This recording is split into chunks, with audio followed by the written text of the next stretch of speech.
What if I told you that everything you've ever dreamed of could be achieved through nothing more than a single word? It may sound unbelievable, but let me share a secret. Words have the power to create reality. Words spoken in your mind, whispered by your inner voice, have the ability to shape the life you live. I stand before you today having turned nothing but a simple belief into the foundation of my success, becoming a millionaire by the age of 26. Manifestation is not just a mystical concept reserved for a few fortunate souls. It is a law, a force we can all tap into. Through the power of assumption and belief, we can alter the course of our lives and transform challenges into stepping stones. What you believe, what you assume to be true, becomes your reality. It all starts with mastering the power of your own inner speech.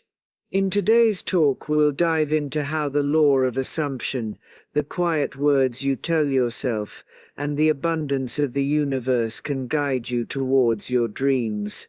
We'll explore how shifting your mindset, aligning with your desires, and embracing the process of manifestation can help you unlock limitless possibilities.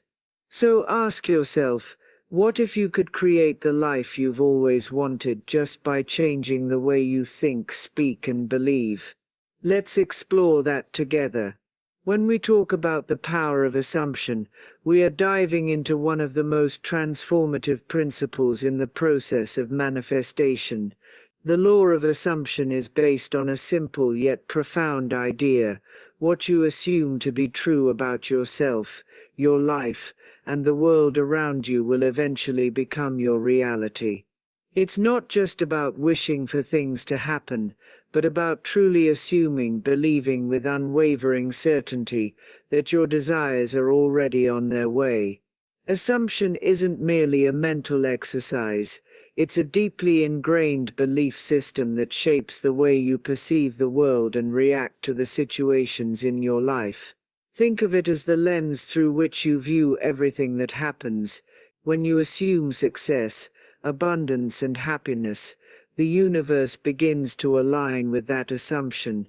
This doesn't mean the road will always be smooth, but it does mean that you'll find the opportunities and the strength to navigate obstacles more effectively. For instance, if you assume that money comes to you easily and effortlessly, you will begin to notice opportunities that align with that belief. You might find new streams of income or come across business ventures that you hadn't considered before. The key is that your assumptions guide your actions. When you believe something to be true, whether it's a belief about wealth, relationships, health, or even your own self-worth, you act in ways that support and reinforce that belief. But here's where many people get it wrong. Assumption isn't about forcing yourself to think positively or ignoring the challenges that come your way. It's about cultivating a deep internal knowing that the universe is already working in your favor. It's trusting that your goals are inevitable because you've already assumed them into existence. It's this mindset that makes all the difference. The people who achieve extraordinary success don't necessarily work harder than others. They work with a different set of assumptions. Assuming your success means taking your inner dialogue seriously. It means speaking to yourself as if the desired outcome has already happened. It's about looking at your current situation, no matter how far it seems from your goals, and declaring with absolute certainty that this is not where your story ends. Your assumptions will start to reflect that certainty. Instead of worrying about how difficult the journey will be, you'll begin to focus on the opportunities and resources that will get you where you want to go. It's not always about a grand shift either. Small daily assumptions compound over time. Assume that every challenge you face is an opportunity for growth. Assume that you are deserving of the wealth, love, and success that you desire. Even when things aren't perfect, remind yourself that your reality is shifting according to what you assume.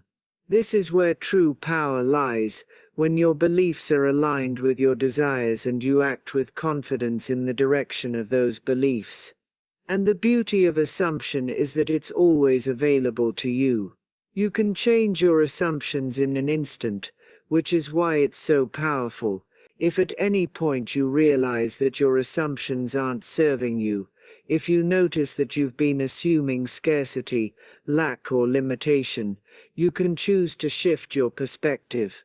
By doing so, you open the door to a whole new world of possibilities. As we move forward, we'll explore the next vital piece of this puzzle, the role of inner speech. Our inner dialogue is constantly shaping our assumptions, and by becoming aware of the words we speak to ourselves, we can accelerate the manifestation process even further. Our inner speech is an incredibly powerful tool in the process of manifestation. It's the constant stream of thoughts and words we tell ourselves, often without even realizing it, that shape how we perceive ourselves and the world. If assumption is the foundation of our beliefs, inner speech is the vehicle that carries those beliefs into action.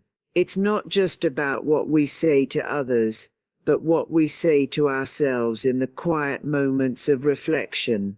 These words, whether spoken aloud or silently in our minds, form the blueprint for our reality. The connection between inner speech and manifestation cannot be overstated. Think about it for a moment. The things you repeat to yourself day in and day out become your truth. If you constantly say, "I'm not good enough," or "I'll never be successful," your mind accepts these thoughts as fact. And what happens next? Your actions, your energy, and your experiences align with that belief. On the other hand, if you speak words of empowerment, success, and abundance to yourself, your subconscious begins to seek out ways to make those beliefs true. Your actions follow, and the universe responds accordingly. The challenge is that most of us are unaware of the impact of our inner dialogue. We've been conditioned over time by societal norms, past experiences, and even the media to internalize negative messages. These messages may not even be ours to begin with, yet they influence the way we speak to ourselves. The good news is that this pattern can be changed, and we have the power to rewrite our inner narrative. Reprogramming our inner speech begins with awareness. It's about paying attention to the thoughts that arise when you face challenges, setbacks, or opportunities. Are you quick to dismiss your potential or doubt your ability to succeed? Or do you respond with confidence, telling yourself that you are capable and deserving of success? Becoming aware of these patterns is the first step in taking control of your inner speech. Once you identify the negative or limiting thoughts, you can replace them with affirmations that align with your desires. For example, instead of thinking, "I'll never be able to afford this," try thinking, "I am open to receiving the abundance that is already on its way to me." What's crucial here is consistency. Just like you wouldn't expect to build a house overnight, you can't expect to completely transform your inner speech in a single moment. It's a practice that requires daily attention. Start by setting aside a few moments each day to consciously replace negative thoughts with positive, affirming statements. Over time, these affirmations will become automatic, and your inner speech will align with your true desires. But the real magic happens when your inner speech starts to influence your actions. Your inner words guide your decisions, your energy, and your relationships.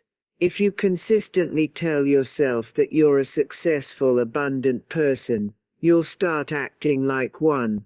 You'll seek opportunities that align with that belief, take risks that push you out of your comfort zone, and make choices that reflect your newfound self-worth.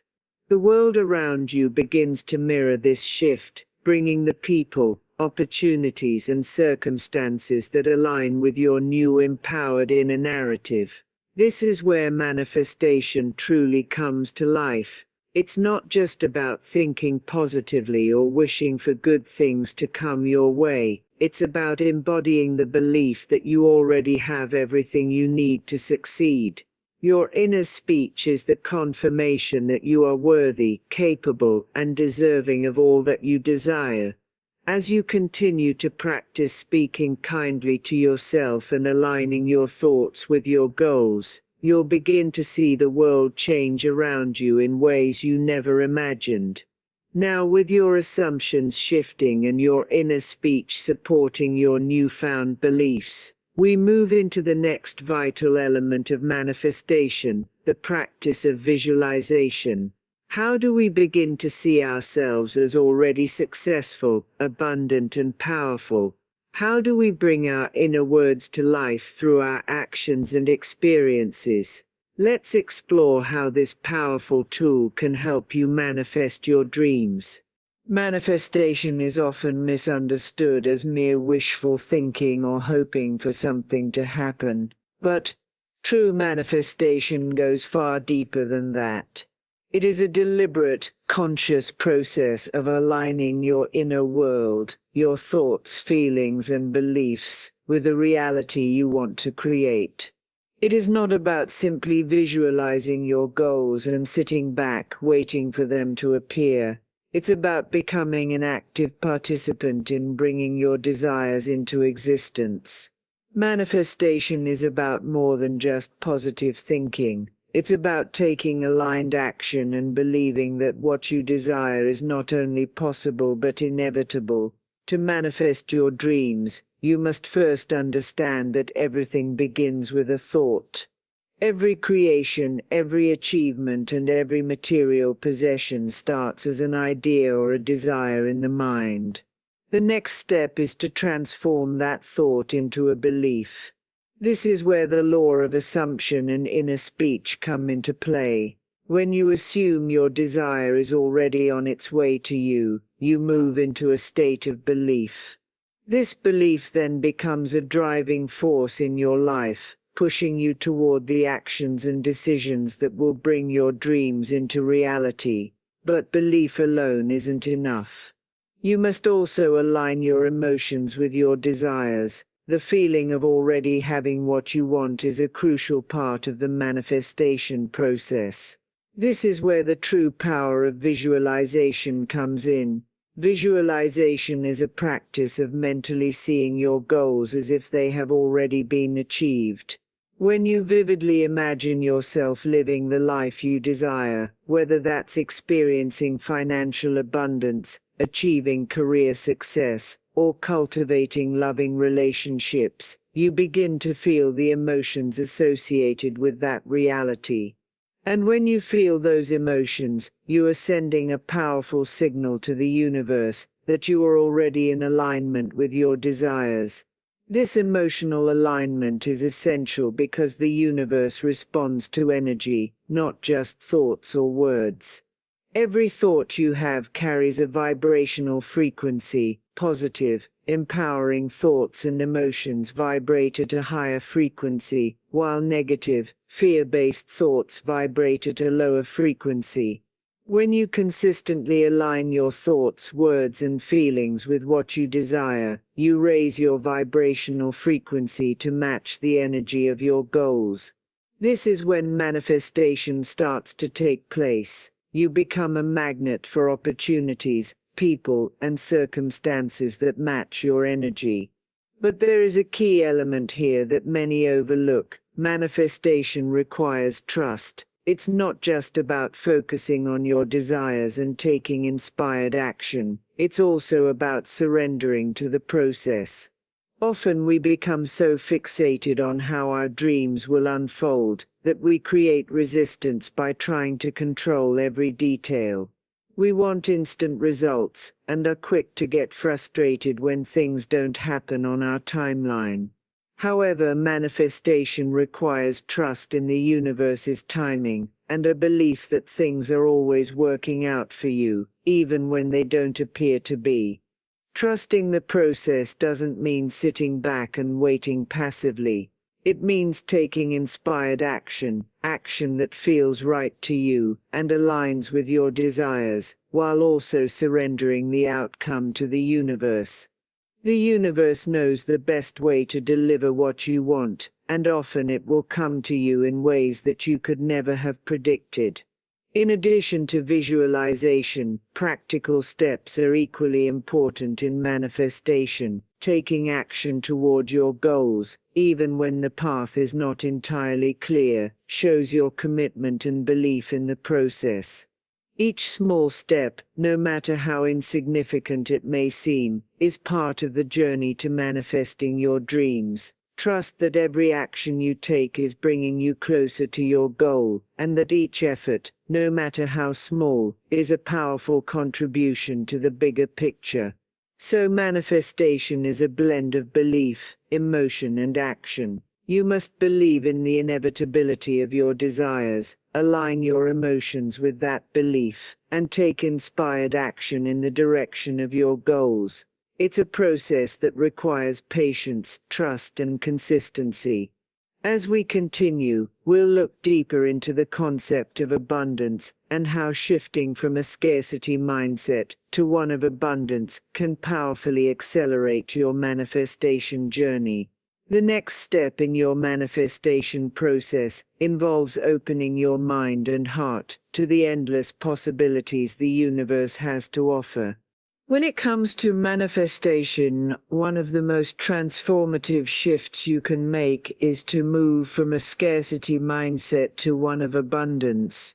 The way you perceive the world and your place in it determines what you attract into your life. If you believe there is not enough to go around, if you operate from a place of lack, you will unconsciously block the flow of abundance into your life. On the other hand, when you shift to an abundance mindset, you open yourself up to limitless possibilities, wealth, and success. An abundance mindset is the belief that there is more than enough for everyone, including you. It's the understanding that the universe is constantly providing opportunities, resources, and wealth, and that your success does not take away from anyone else's. This belief is not just about material wealth, but extends to every area of life: love, opportunities, health, and happiness. When you live from a place of abundance, you attract more of what you want, because you operate with a sense of trust and openness rather than fear and limitation. The shift from scarcity to abundance requires a change in how we view our resources. Many people are conditioned to think that there's a limited amount of success, wealth, or happiness to go around. This mindset often leads to competition, jealousy, and feelings of inadequacy when someone else achieves success. However, when you adopt an abundance mindset, you begin to realize that someone else's success does not diminish your potential. In fact, their success can serve as evidence that what you want is also possible for you. To embrace abundance, start by challenging your limiting beliefs about money and success. For example, if you've been taught that money is hard to come by, or that rich people are greedy or lucky, it's time to reframe those thoughts. Wealth, success, and happiness are not reserved for a select few. They are available to anyone who aligns themselves with the energy of abundance. The first step is to let go of the notion that there isn't enough for everyone. Instead, adopt the belief that there is an infinite supply of resources, and that you are worthy of accessing them. One powerful tool in cultivating an abundance mindset is gratitude. Gratitude is the key to shifting your focus from what's missing in your life to what you already have. When you actively practice gratitude, you train your mind to notice the abundance that already exists around you.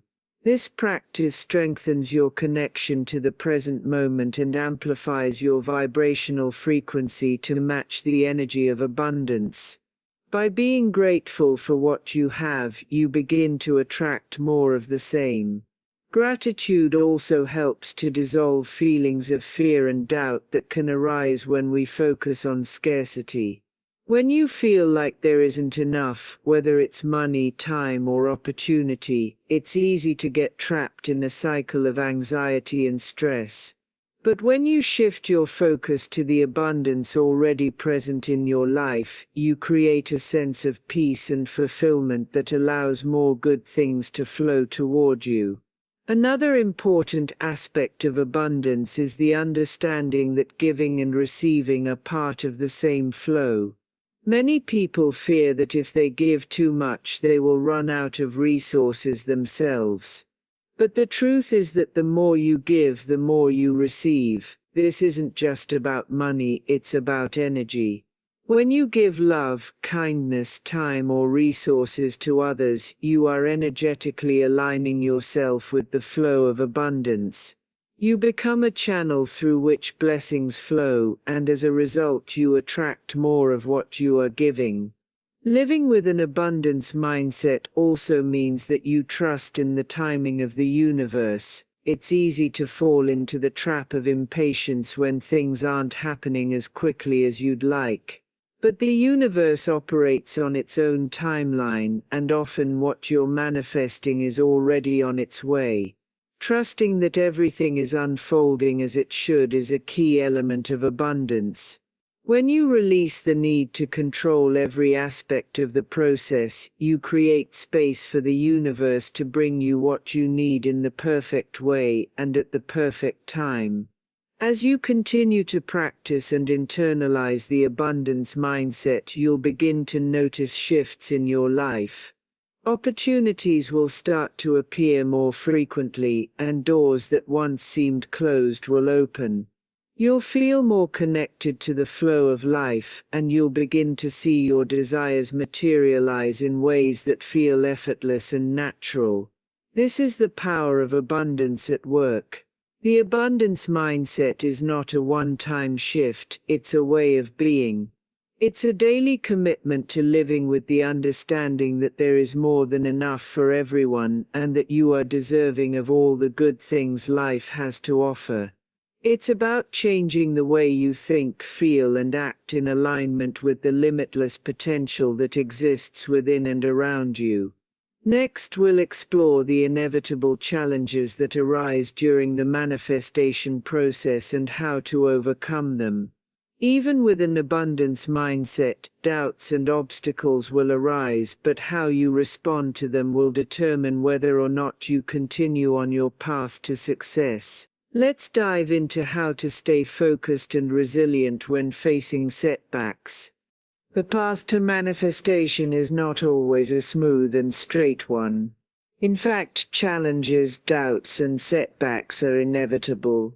These obstacles often arise to test your commitment, resilience, and belief in the process.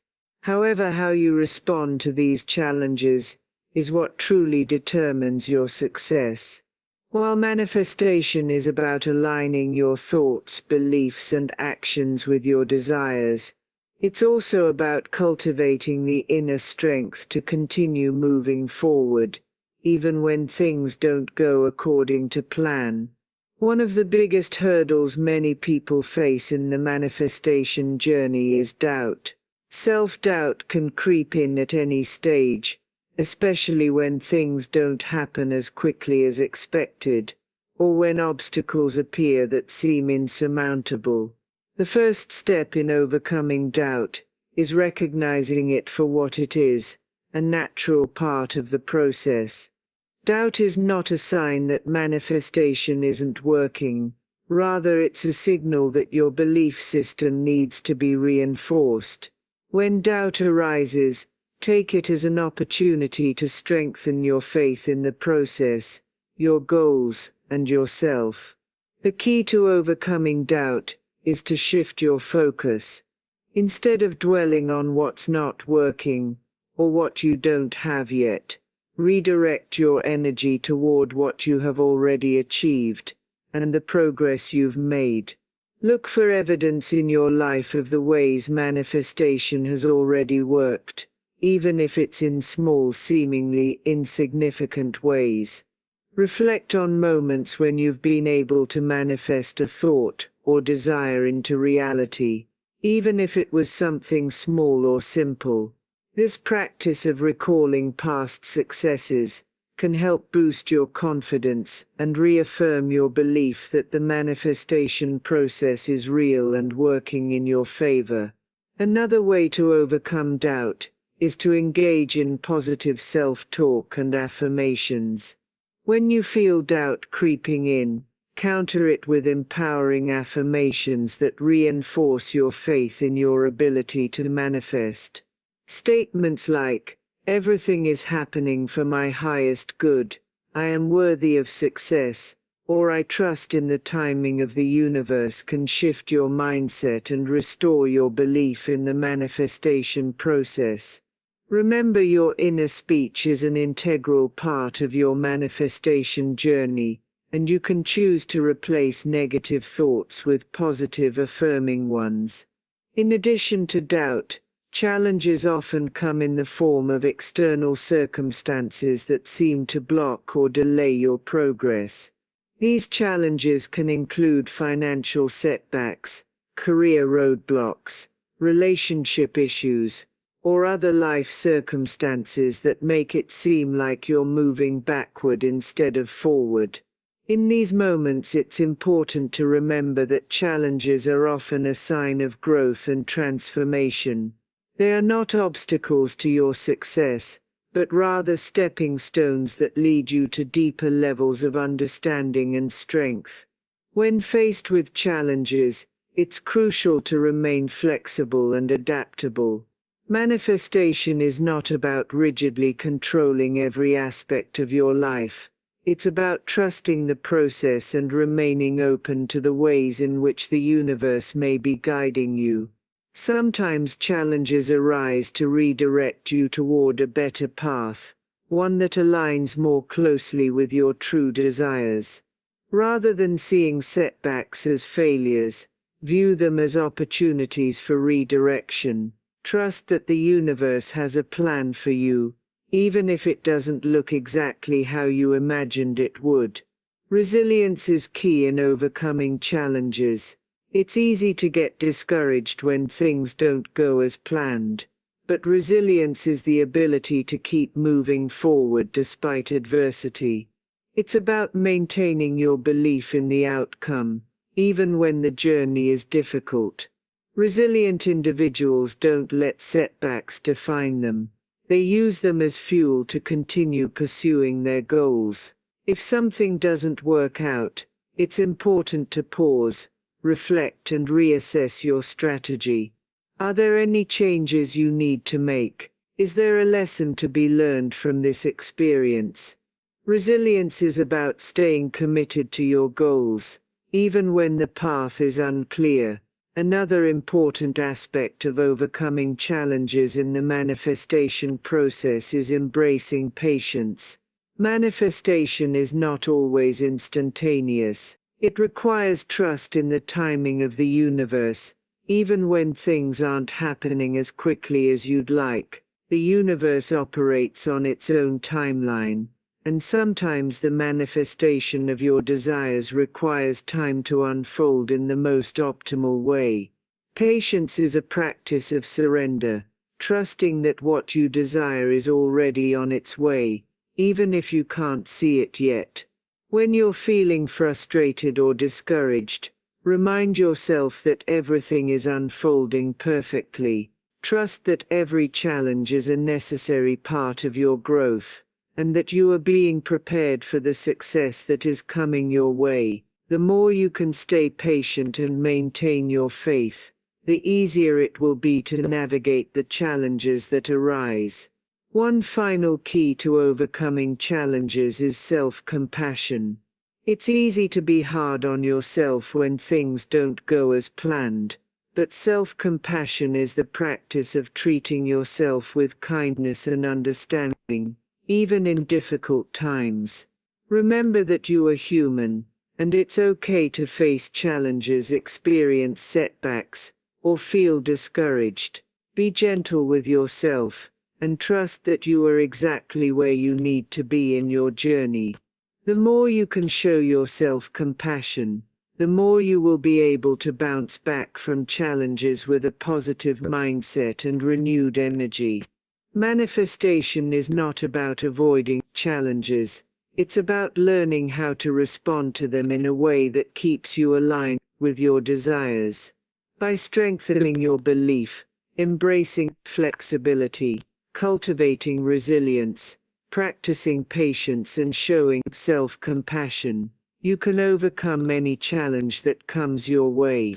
As we continue, we'll explore the importance of gratitude in the manifestation process, and how it can help you stay focused on your goals and amplify the results of your manifestation efforts. Gratitude is one of the most powerful and transformative tools you can use in the manifestation process. It may seem simple, but its impact on your life and manifestation journey is profound. Gratitude is not just about saying thank you for what you already have. It's a mindset, a way of being that aligns you with the abundance of the universe. When you practice gratitude consistently, you shift your vibration to match that of the abundance and success you wish to attract. This alignment helps to amplify the energy you put out into the world, making it easier to manifest your desires. The first thing to understand about gratitude is that it is an energy. It's a feeling that emanates from within, a recognition of the goodness and blessings already present in your life. When you feel gratitude, your vibration rises. This high vibration sends out positive energy into the universe, attracting more of the things you are grateful for. Think of it like a magnet. When you focus on the things you're grateful for, you magnetize more positive experiences, people, and opportunities into your life. This is why gratitude is such an important tool for manifestation. It connects you to the flow of abundance that already exists in your life and amplifies it. But gratitude does more than just raise your vibration. It also shifts your mindset from scarcity to abundance. The more you focus on what you have, rather than what you lack, the more you open yourself up to receiving even more. It's easy to get caught up in the daily challenges or focus on the things you don't have, but gratitude redirects your energy toward what is already working for you. By acknowledging the blessings that are already present, whether they are big or small, you create a sense of fulfillment and contentment that attracts more of the same. The beauty of gratitude is that it can be practiced at any moment, no matter what your circumstances may be. Whether you're in a period of success or facing challenges, there is always something to be grateful for. And by consistently practicing gratitude, you begin to rewire your brain to focus on the positive aspects of life. Over time, this practice becomes second nature, and you find yourself automatically looking for the good in every situation. One of the most effective ways to practice gratitude is through a gratitude journal. Each day, take a moment to write down 3 to 5 things you are grateful for. They don't have to be grand gestures or life-changing events, simply the little things that bring you joy and peace. It could be something as simple as a warm cup of tea, a kind word from a friend, or the fact that you woke up feeling healthy. The more specific you can be, the more powerful the practice becomes. When you take the time to reflect on what you're grateful for, you train your mind to focus on the positive aspects of your life. Over time, this practice begins to shift your energy. You'll notice that your life starts to flow more smoothly. Opportunities seem to appear out of nowhere. You begin to feel more at ease with yourself and the world around you. This is because your gratitude practice has aligned your energy with the flow of abundance, making it easier to manifest your desires. Gratitude also has a powerful impact on the way you view challenges. Instead of seeing setbacks as failures, you begin to see them as opportunities for growth. When faced with obstacles, take a moment to ask yourself, what can I learn from this situation, or what is this challenge teaching me? This perspective shifts your approach to challenges, making them less intimidating and more like stepping stones on the path to your goals. By practicing gratitude during difficult times, you build resilience and trust in the process. You understand that even in moments of adversity, there is always something to be grateful for, whether it's the lesson learned, the strength gained, or the opportunities that arise from the experience. Another powerful way to incorporate gratitude into your manifestation practice is by expressing gratitude for the things you desire, as if they have already manifested. This is a crucial step in aligning your energy with your desires. When you can be grateful for what you want as if it is already in your life, you are sending out the signal to the universe that you are ready to receive it. For example, if you're manifesting financial abundance, you could say, I am so grateful for the abundance of money that flows into my life effortlessly. If you're manifesting a loving relationship, you could say, I am so grateful for the deep and loving relationship I have. This practice not only strengthens your belief that your desires are on their way, but it also elevates your emotional state, making it easier to align with the energy of abundance. The science behind gratitude also supports its role in manifestation. Studies have shown that expressing gratitude can improve mental health, boost happiness, and reduce stress. When you focus on the positive aspects of your life, you create an environment of joy and contentment. This positive energy helps to attract more of the things you want, whether it's health, wealth, love, or success.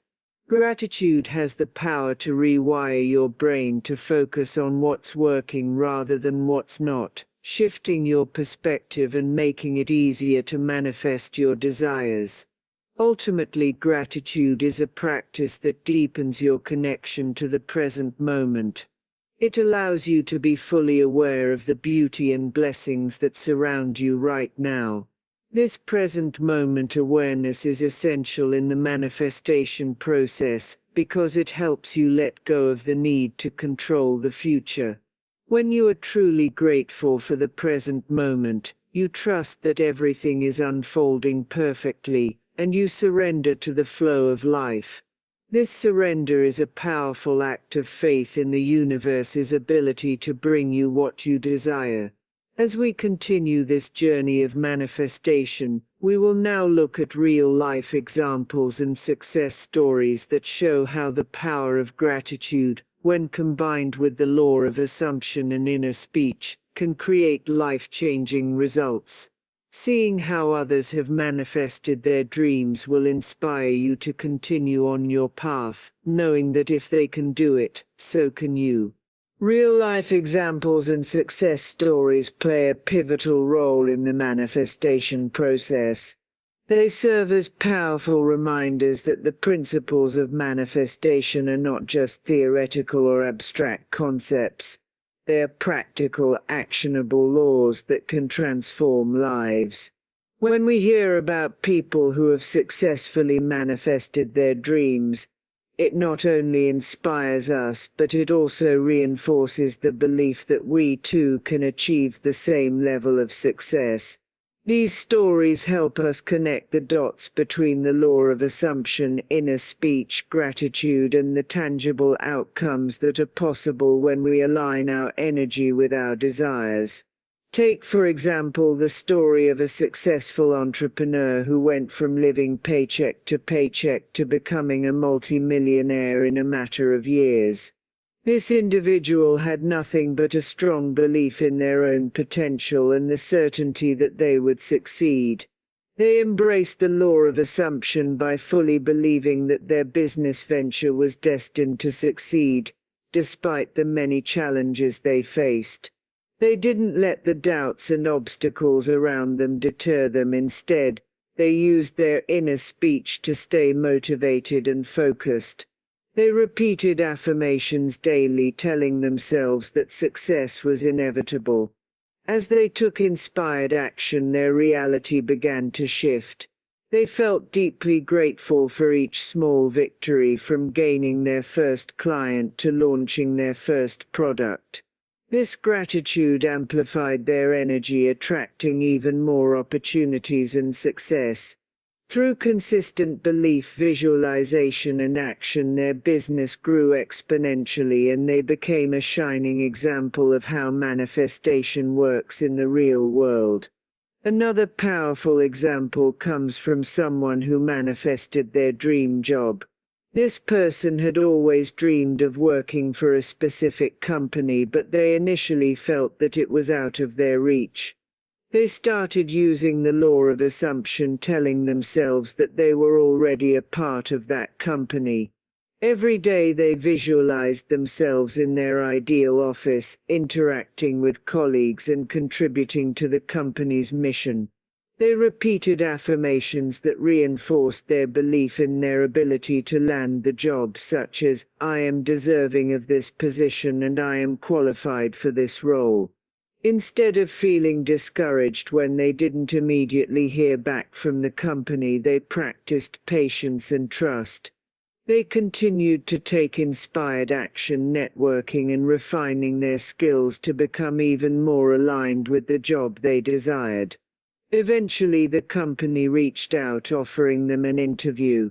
After acing the interview, they were hired for their dream position. This story exemplifies how the combination of assumption, inner speech, and persistent action can create life-changing opportunities.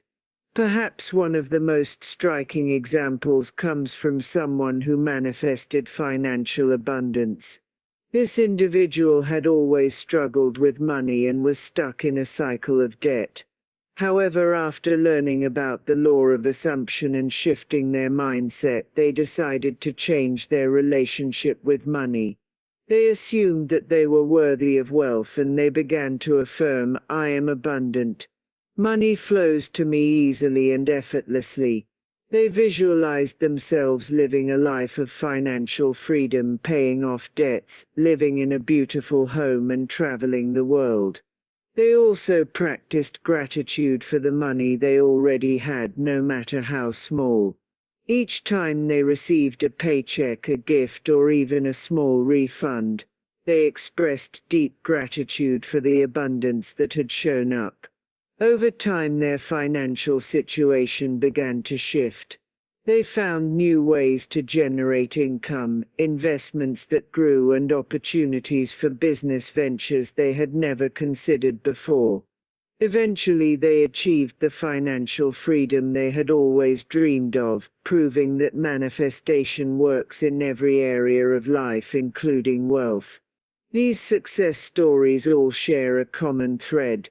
They illustrate the profound impact that assumption, inner speech, gratitude, and inspired action can have when combined. Each person had a vision or desire, but they didn't just wait for it to happen. They consciously aligned their thoughts, beliefs, and actions with their desires.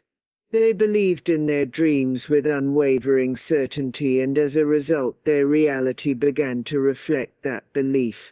These stories also highlight the importance of staying persistent and resilient, even when things don't unfold immediately or exactly as expected. The beauty of these examples is that they show us that manifestation is not reserved for a select few. Anyone, regardless of their background, current circumstances, or past experiences, can manifest their desires if they are willing to do the inner work. The law of assumption and the power of inner speech are tools available to all of us. It's not about being lucky or special, it's about aligning your thoughts, beliefs, and energy with the reality you want to create. What makes these stories even more powerful is that they often come from people who faced significant challenges. The entrepreneur who built a multi-million-dollar business didn't start with money or resources. The person who manifested their dream job didn't have a guaranteed path. The individual who manifested financial abundance had to break free from years of scarcity thinking. These challenges didn't stop them, they served as stepping stones that propelled them closer to their goals. In fact, it's often through overcoming challenges that we build the resilience and faith necessary to manifest our desires.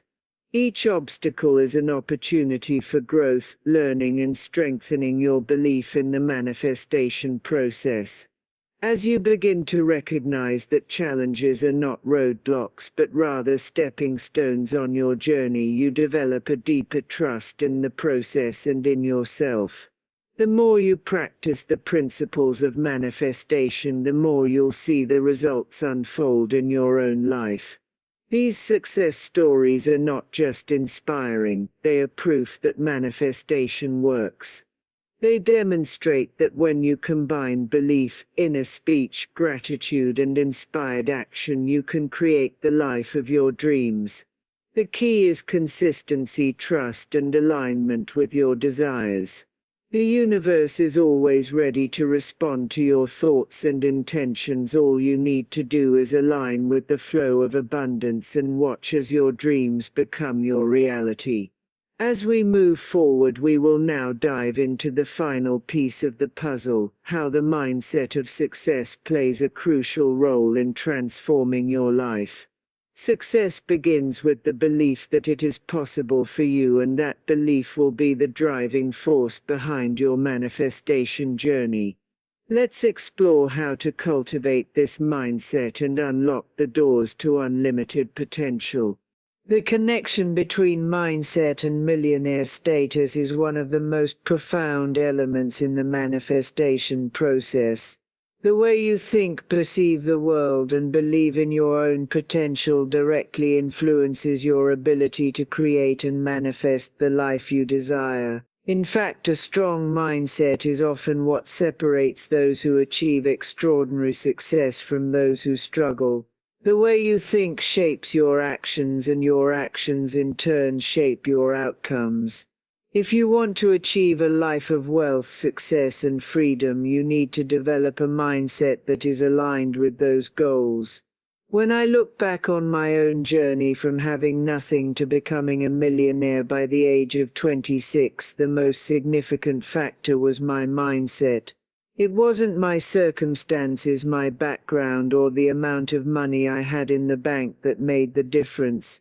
It was my unwavering belief that I could create the life I wanted and that I was worthy of success. This is the essence of a millionaire mindset, a deep, unshakable belief that your dreams are achievable no matter where you start from. It's a mindset of abundance, possibility, and relentless optimism. The first step in cultivating a millionaire mindset is to believe in your worthiness. A lot of people hold themselves back because they don't feel like they deserve success, wealth, or happiness. They might have been conditioned to believe that they aren't worthy of more, or that wealth is reserved for others. This belief is one of the biggest obstacles to manifestation. If you don't believe you're worthy of the success you desire, you will unconsciously block opportunities and growth. A key part of developing a millionaire mindset is replacing limiting beliefs with empowering ones. It's easy to fall into the trap of thinking I can't do this or I'm not good enough. However, when you change your internal narrative to one of confidence, self-belief, and possibility, you begin to act in ways that support your goals. You start to see opportunities instead of obstacles, solutions instead of problems, and success instead of failure. You stop viewing yourself as a victim of circumstance and start seeing yourself as the creator of your own destiny. This shift in belief doesn't happen overnight, but it is crucial to make that change. The key is to begin affirming your worth every single day. Look in the mirror and say to yourself, I am worthy of wealth, success, and happiness. Replace self-doubt with positive affirmations. A simple affirmation like I am capable of achieving anything I set my mind to can slowly reprogram your subconscious mind to align with your desires. The more you believe that success is your birthright, the more you will naturally attract it. Along with self-belief, the millionaire mindset is also about cultivating a growth mindset. This is the belief that you can continuously grow, learn, and improve throughout your life. Millionaires aren't just born with the skills or knowledge they need, they develop them over time. They approach challenges as opportunities to learn and grow rather than seeing them as roadblocks. Instead of being discouraged by setbacks, they use them as stepping stones to greater success. One of the most important traits of those with a millionaire mindset is resilience. Success rarely comes without challenges. The road to wealth and prosperity is often bumpy, filled with moments of failure, rejection, and uncertainty. However, millionaires see these moments as part of the journey. They don't let failures define them, they see them as opportunities to adjust, learn, and improve. If you want to achieve millionaire status, you must embrace failure as part of the process. Every failure brings you closer to success as long as you continue to learn from it and use it as motivation to keep going. Another key aspect of the millionaire mindset is a focus on long-term vision rather than short-term gratification. Many people are trapped by the pursuit of immediate rewards, whether it's buying the latest gadget, taking spontaneous trips, or spending money on things that don't contribute to their long-term goals. However, millionaires know that real wealth and success are built over time, and they are willing to delay gratification to achieve greater rewards in the future. They prioritize investing in themselves, their businesses, and their future, even if it means sacrificing small pleasures in the present. This long-term focus is also reflected in their financial habits. Millionaires understand the importance of managing money wisely. They budget, save, invest, and take calculated risks that align with their financial goals. Rather than spending money impulsively, they focus on building wealth through smart investments and creating multiple streams of income. A key part of the millionaire mindset is financial literacy, the understanding of how money works and how to make it work for you. This knowledge empowers them to make informed decisions that set them up for long-term success. In addition to self-belief, resilience, and long-term focus, the millionaire mindset also involves cultivating a positive relationship with money. Millionaires do not view money as something to be feared, hoarded, or avoided. Instead, they see it as a tool, one that can be used to create more freedom, opportunities, and positive impact in the world. A positive mindset around money helps you to feel comfortable with wealth and to recognize its power in your life. When you believe that money is a resource that can be used for good, you attract more of it into your life. Moreover, millionaires understand the importance of surrounding themselves with the right people. They seek out mentors, coaches, and like-minded individuals who inspire and challenge them. They understand that success is rarely achieved alone and that having the right network of people can make all the difference. Whether it's learning from someone who's already achieved what they want or collaborating with people who share their vision, millionaires know that relationships are an essential part of the manifestation process. The millionaire mindset isn't just about achieving financial wealth, it's about achieving wealth in every area of your life.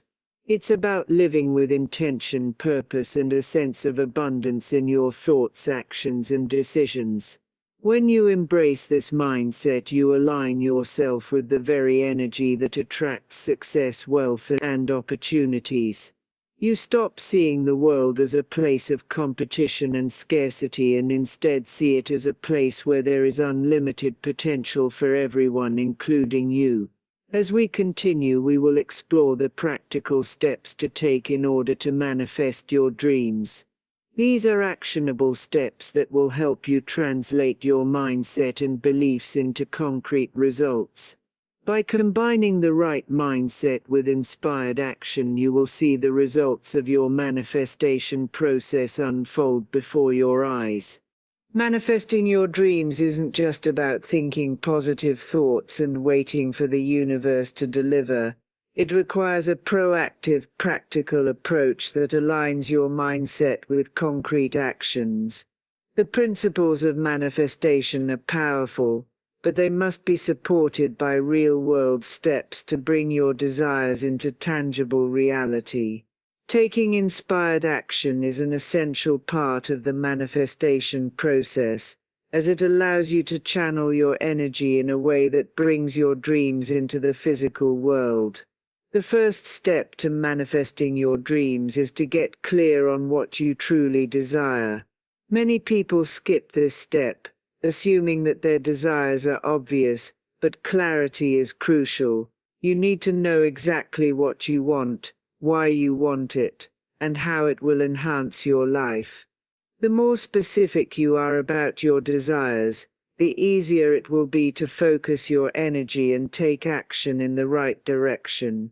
Instead of vague goals like "I want to be successful," try defining your dreams more specifically, such as "I want to grow my business by 30% in the next year," or "I want to attract a loving and supportive relationship." The clearer your vision, the more aligned your actions will be. Once you've clarified your desires, the next step is to break them down into actionable goals. Manifestation isn't a magic wand. It's about setting clear, achievable steps that move you closer to your dreams every day. For instance, if you want to build a successful business, you might start by setting goals for marketing, networking, and product development. If financial freedom is your goal, you might set a savings or investment target and outline the steps needed to reach it. Every large goal needs to be broken down into smaller, manageable pieces that you can work on consistently. Taking inspired action is about moving forward with purpose and confidence. It's not just about being busy or doing everything all at once. It's about focusing on the actions that feel aligned with your desires. Inspired action flows naturally when you are in tune with your goals and your inner guidance. You may feel nudged to take a particular step, such as reaching out to a potential business partner, applying for a job, or creating an online course. These nudges are often the universe's way of guiding you toward your next step, so trust your intuition and take action when you feel that inner pull. Action must be consistent to build momentum. Manifestation is not about taking one giant leap and then waiting for things to happen. It's about daily, consistent effort in the direction of your desires. Just like you wouldn't expect to build a house by laying only one brick, you can't expect to manifest a dream without continuous action. If you want to lose weight, you don't just visualize yourself thin. You take consistent actions like eating healthy, exercising, and making positive choices every day. If you want to build a successful business, you need to show up every day, whether it's by working on your website, improving your marketing strategies, or reaching out to new clients. The key is showing up, even on days when things seem difficult, or the results aren't immediately visible. Inspired action also involves being open to opportunities that may come your way, even if they aren't exactly what you expected. Sometimes the path to your goal doesn't unfold in a straight line. The universe may present unexpected opportunities that lead you to your dreams, but you must be willing to take action on them. If you're waiting for a particular opportunity to arrive in a specific form, you may miss the alternative paths that are just as effective in getting you to your destination. Let go of the need for perfection in your actions. Manifestation is not about being perfect, it's about progress. In fact, taking imperfect action is often better than waiting for the perfect moment to begin. Many people delay taking action because they fear failure or are uncertain about the outcome, but perfectionism is a dream killer. It's easy to get caught up in planning and overthinking instead of actually doing the work. Trust that your actions, no matter how small, are leading you closer to your desires. Every step forward is progress, even if it feels like a small one. It's also essential to be adaptable and open to changing your approach as you go. Sometimes the steps you initially planned might not work out as expected, or you might discover a more efficient way to achieve your goal. Being flexible and adjusting your plan as needed is an important part of manifestation. If something isn't working, rather than getting frustrated, take a step back, reflect, and adjust your strategy. The universe often nudges us toward the best path, but that path may look different from what we originally envisioned. Another crucial element in taking inspired action is managing your time effectively. Time is one of our most valuable resources, and how we use it can make a huge difference in the manifestation process. Create a plan that outlines the steps you need to take and prioritize your actions. Time management helps you stay focused and ensure that your daily actions align with your goals. Use tools like to-do lists, planners, and goal-setting apps to help you stay organized and productive. The more intentional you are with your time, the more likely you are to make consistent progress toward your dreams. Manifestation is also about cultivating an attitude of gratitude as you take action. As you move toward your goals, make sure to celebrate each small victory along the way. Whether it's completing a project, getting a new client, or simply staying consistent with your efforts, take time to acknowledge your progress. Gratitude reinforces the belief that the universe is supporting you and keeps you aligned with the flow of abundance. The more grateful you are for what you have, the more you will receive in return. Lastly, while taking action is vital, it's also important to practice patience. The universe doesn't always deliver immediate results, and sometimes the manifestation process requires time. Trust that every step you take is building the foundation for your success, even if you don't see immediate results. Keep moving forward with faith that everything is unfolding exactly as it should, and stay open to the process. Taking inspired action is the bridge between your thoughts and your desires. It transforms your dreams from abstract ideas into concrete reality. By setting clear goals, taking consistent and intentional steps, staying flexible, managing your time effectively, and maintaining gratitude, you position yourself for success. With the right mindset and inspired action, you are empowered to manifest anything you desire, creating the life of your dreams. As we continue, we'll explore how you can maintain your focus and energy as you work toward manifesting your desires, even when the process feels slow or challenging. This final piece of the manifestation puzzle will help you stay on track and ensure your dreams come to fruition. Maintaining focus and energy throughout the manifestation process is crucial to achieving your dreams. It's easy to become distracted, discouraged, or even overwhelmed when the results aren't immediately visible, or when challenges arise. However, the key to success is perseverance and keeping your energy aligned with your desires, no matter what external circumstances may suggest. It's about staying consistent, maintaining your belief, and continuing to move forward even when the road feels tough.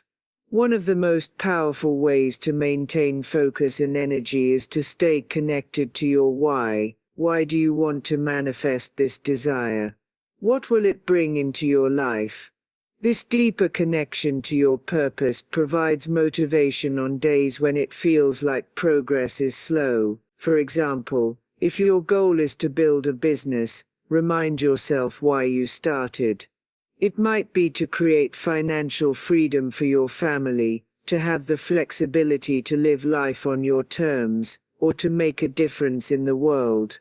Connecting to this deeper motivation will fuel your passion and help you stay on track, even during challenging times. Another way to maintain your energy is to engage in practices that recharge and refresh you. This includes things like meditation, mindfulness, exercise, and taking time to relax. Manifestation can be a draining process if you're constantly pushing forward without giving yourself moments of rest. You need to nourish your mind, body, and soul to keep your energy high. Practicing self-care allows you to stay balanced and clear-headed, which makes it easier to focus on your goals and take inspired action. When you feel discouraged, or when things don't seem to be progressing as quickly as you'd like, it's essential to practice patience and trust.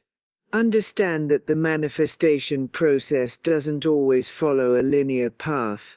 Sometimes the universe is working behind the scenes, arranging things in a way that is far more beneficial for you than you could have imagined. Trust that your desires are on their way, and that everything is happening in divine timing. By releasing the need to control every detail and allowing things to unfold naturally, you free up your energy to focus on what truly matters. In addition to patience, keeping a positive attitude and avoiding negative thoughts can help maintain your energy. Negativity, doubt, and fear can create a heavy, low-frequency vibration that repels your desires. If you notice negative thoughts creeping in, acknowledge them without judgment, and then replace them with positive affirmations.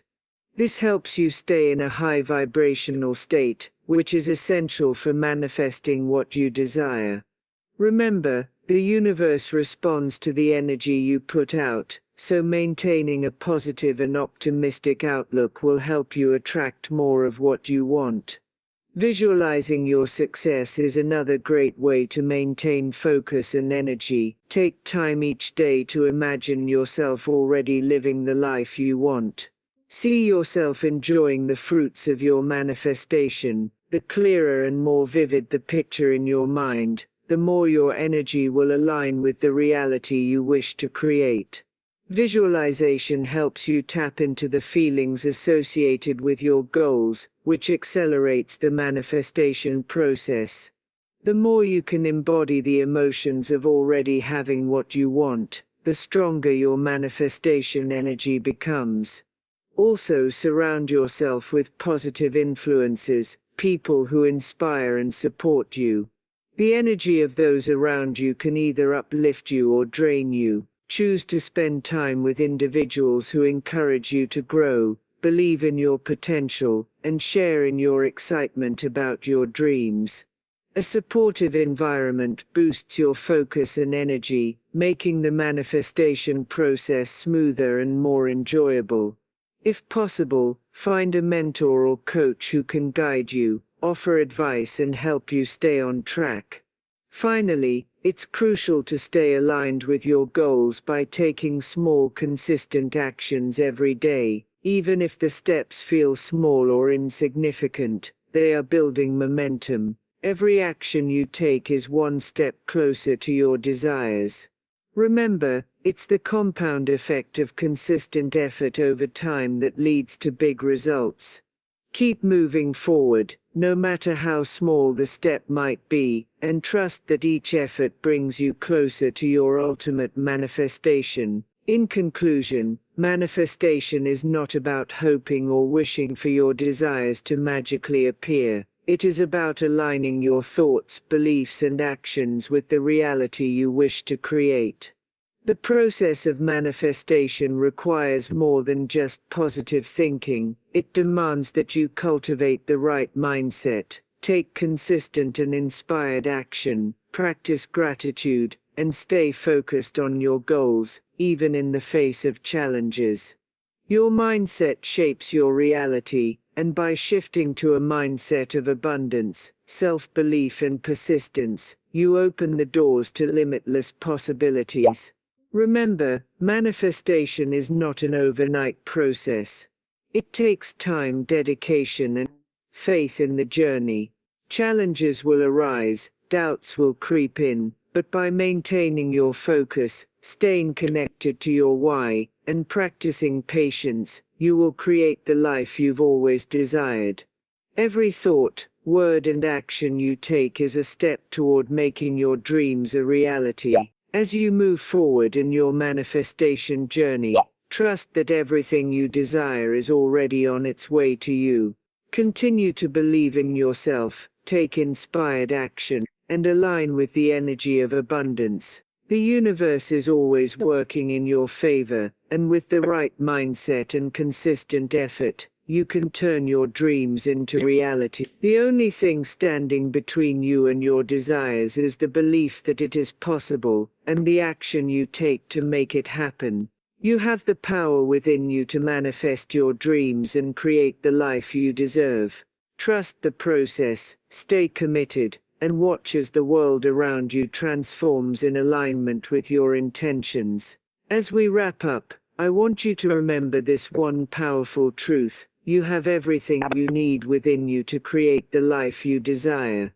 Manifestation is not some mystical process reserved for a select few. It's a universal law available to all.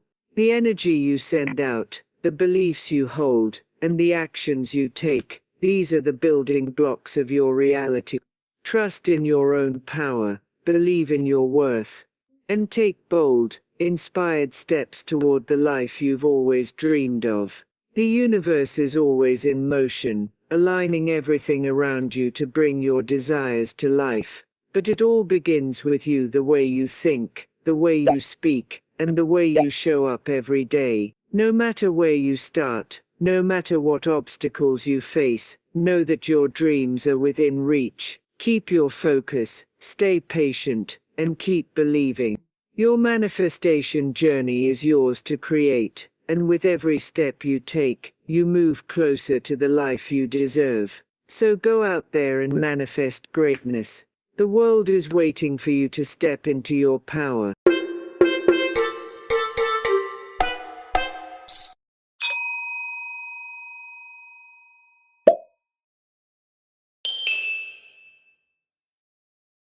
Beloved, you are not alone.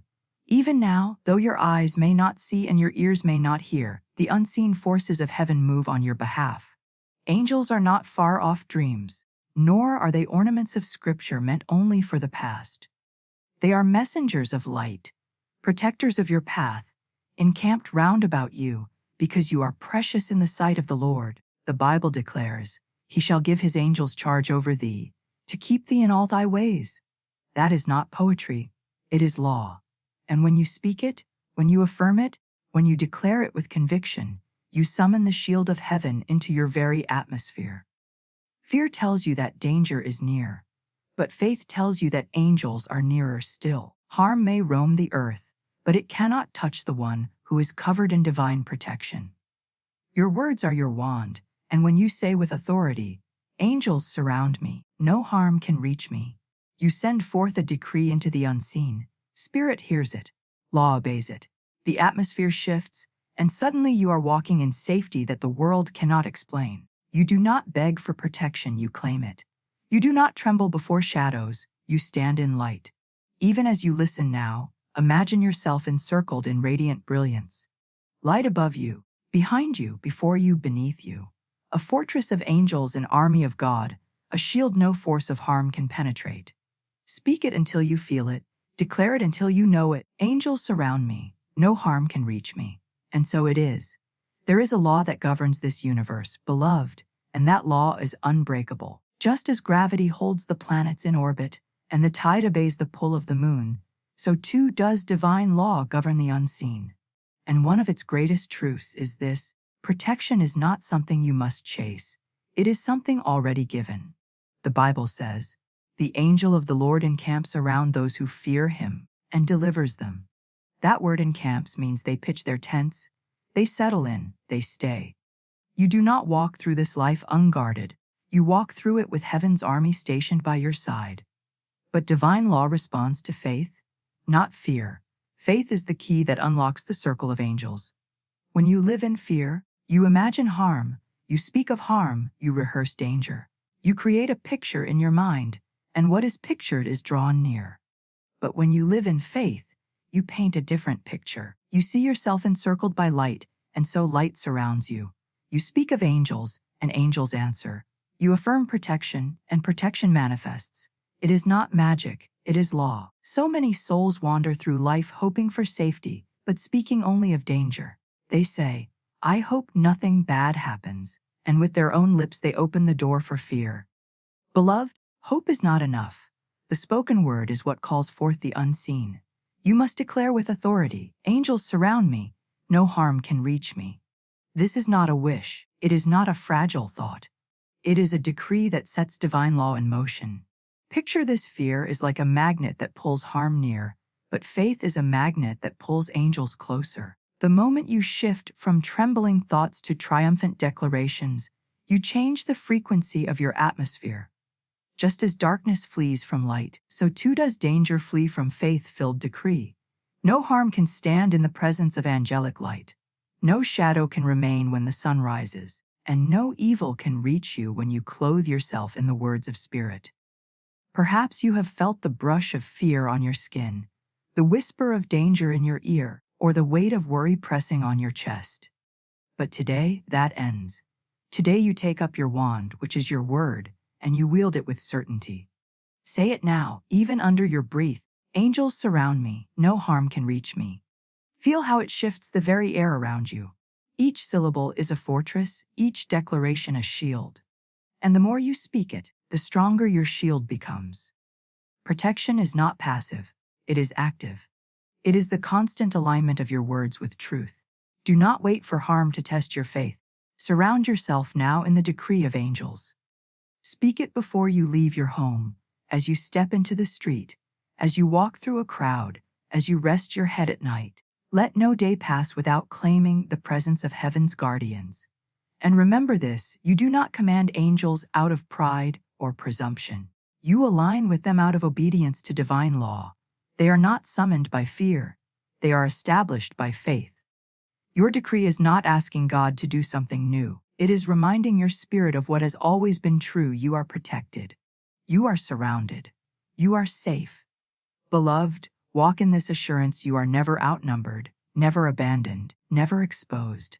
All around you, though invisible to the natural eye, stands the host of heaven, and they move at the sound of your decree, so speak it boldly.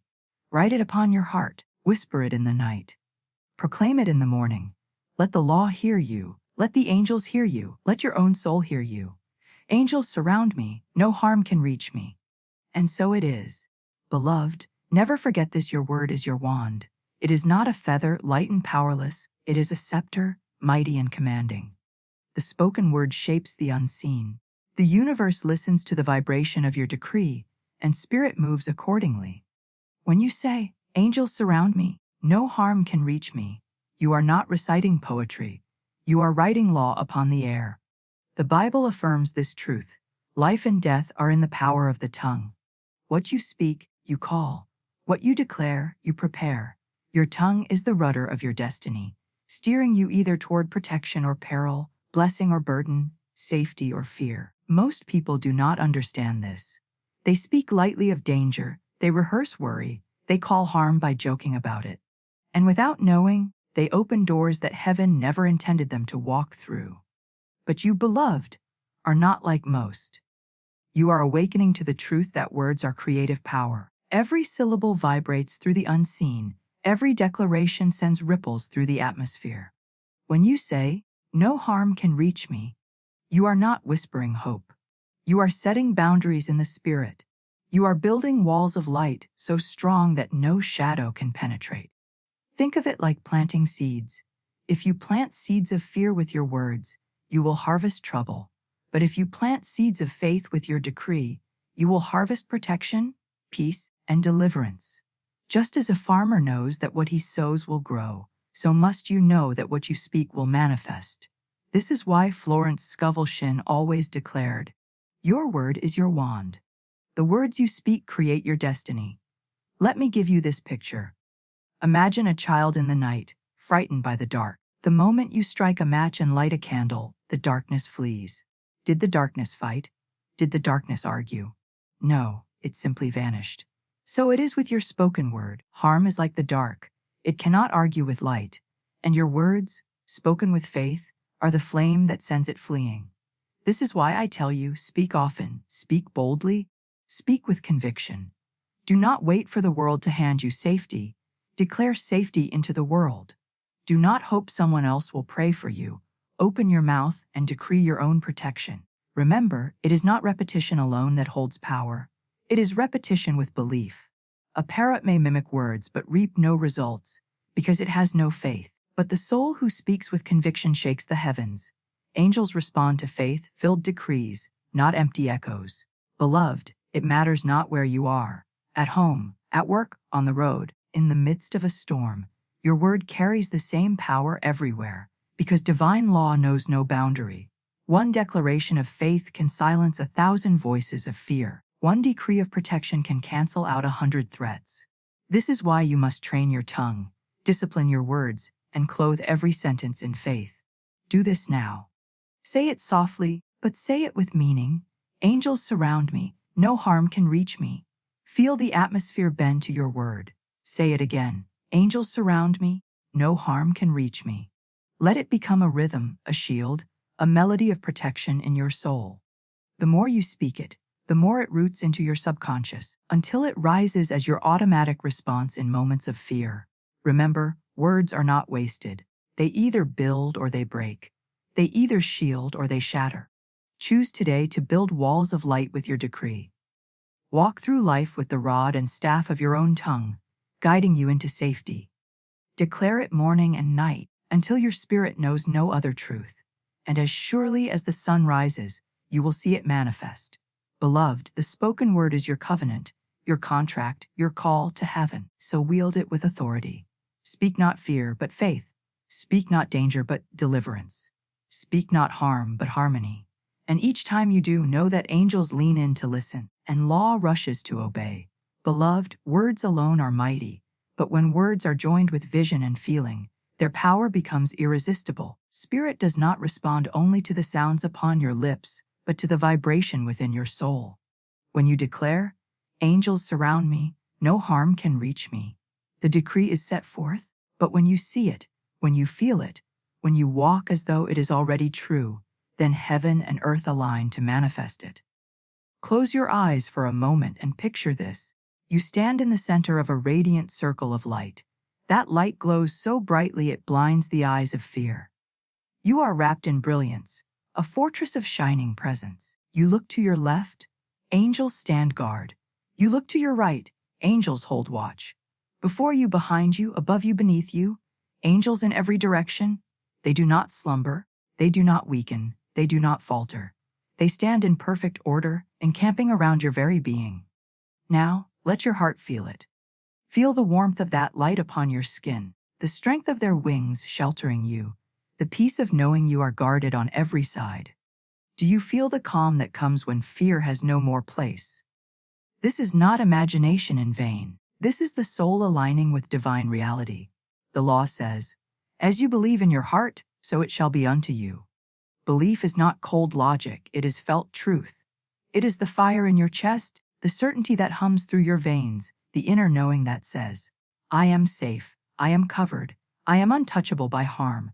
Too often, beloved, people declare words with their mouths while still picturing danger in their minds. They say, "I am safe," but inwardly imagine the very disaster they fear. They speak light, but still hold shadows in their heart. and so they wonder why the decree seems powerless. The secret is this: you must let your inner vision agree with your outer words. When the picture and the decree are united, manifestation cannot be stopped. This is why Jesus said, "When you pray, believe you have received, and it shall be yours." To believe is to feel that it is done, to walk as though the answer is already in your hands, to see with the eyes of spirit what the eyes of flesh cannot yet behold. Belief is not waiting, it is knowing. So let us align your inner world. Each time you speak, "Angels surround me, no harm can reach me," close your eyes and see it. See yourself shielded in radiant light. See angels stationed at every corner of your life. See harm approaching only to scatter and defeat. And as you see it, let gratitude rise, for gratitude is proof of belief.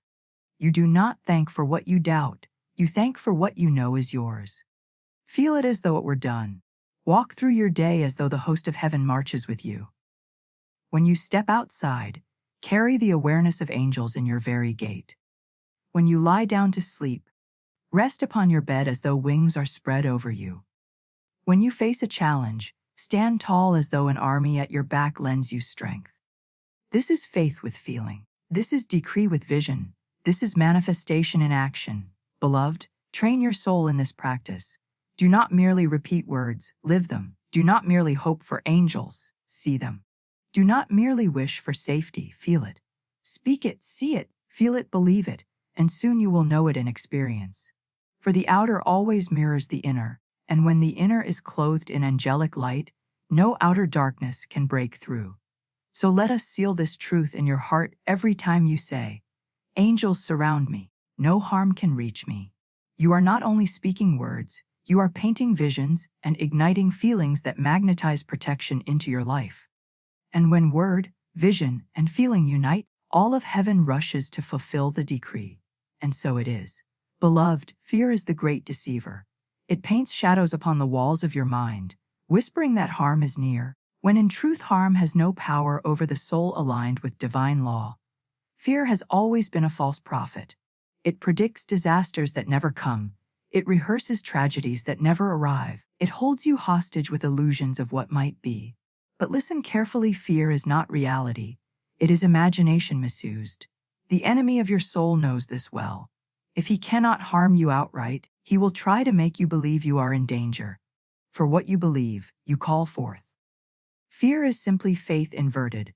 It is faith in evil rather than faith in good, faith in darkness rather than faith in light. That is why you must break free from the illusion of fear and clothe yourself in the vision of faith. When you declare, "Angels surround me, no harm can reach me," fear loses its grip. The moment you shift your gaze from shadows to light, the shadows vanish. Picture a theater, the curtain rises, and on the wall, you see the great image of a monster. But then you look closely and discover it was only a shadow cast by a small object in front of the light. Such is fear. It magnifies itself. It plays tricks on your imagination. But when the light of truth shines, it collapses into nothing. The Bible says, "Yea, though I walk through the valley of the shadow of death, I will fear no evil." Did you hear it? The valley is filled with shadows, not substance. Death itself is but a shadow. Fear is a shadow, and shadows cannot touch you. They have no weight, no substance, no life of their own. They only exist as long as you grant them attention. This is why it is so dangerous to rehearse fear in your thoughts.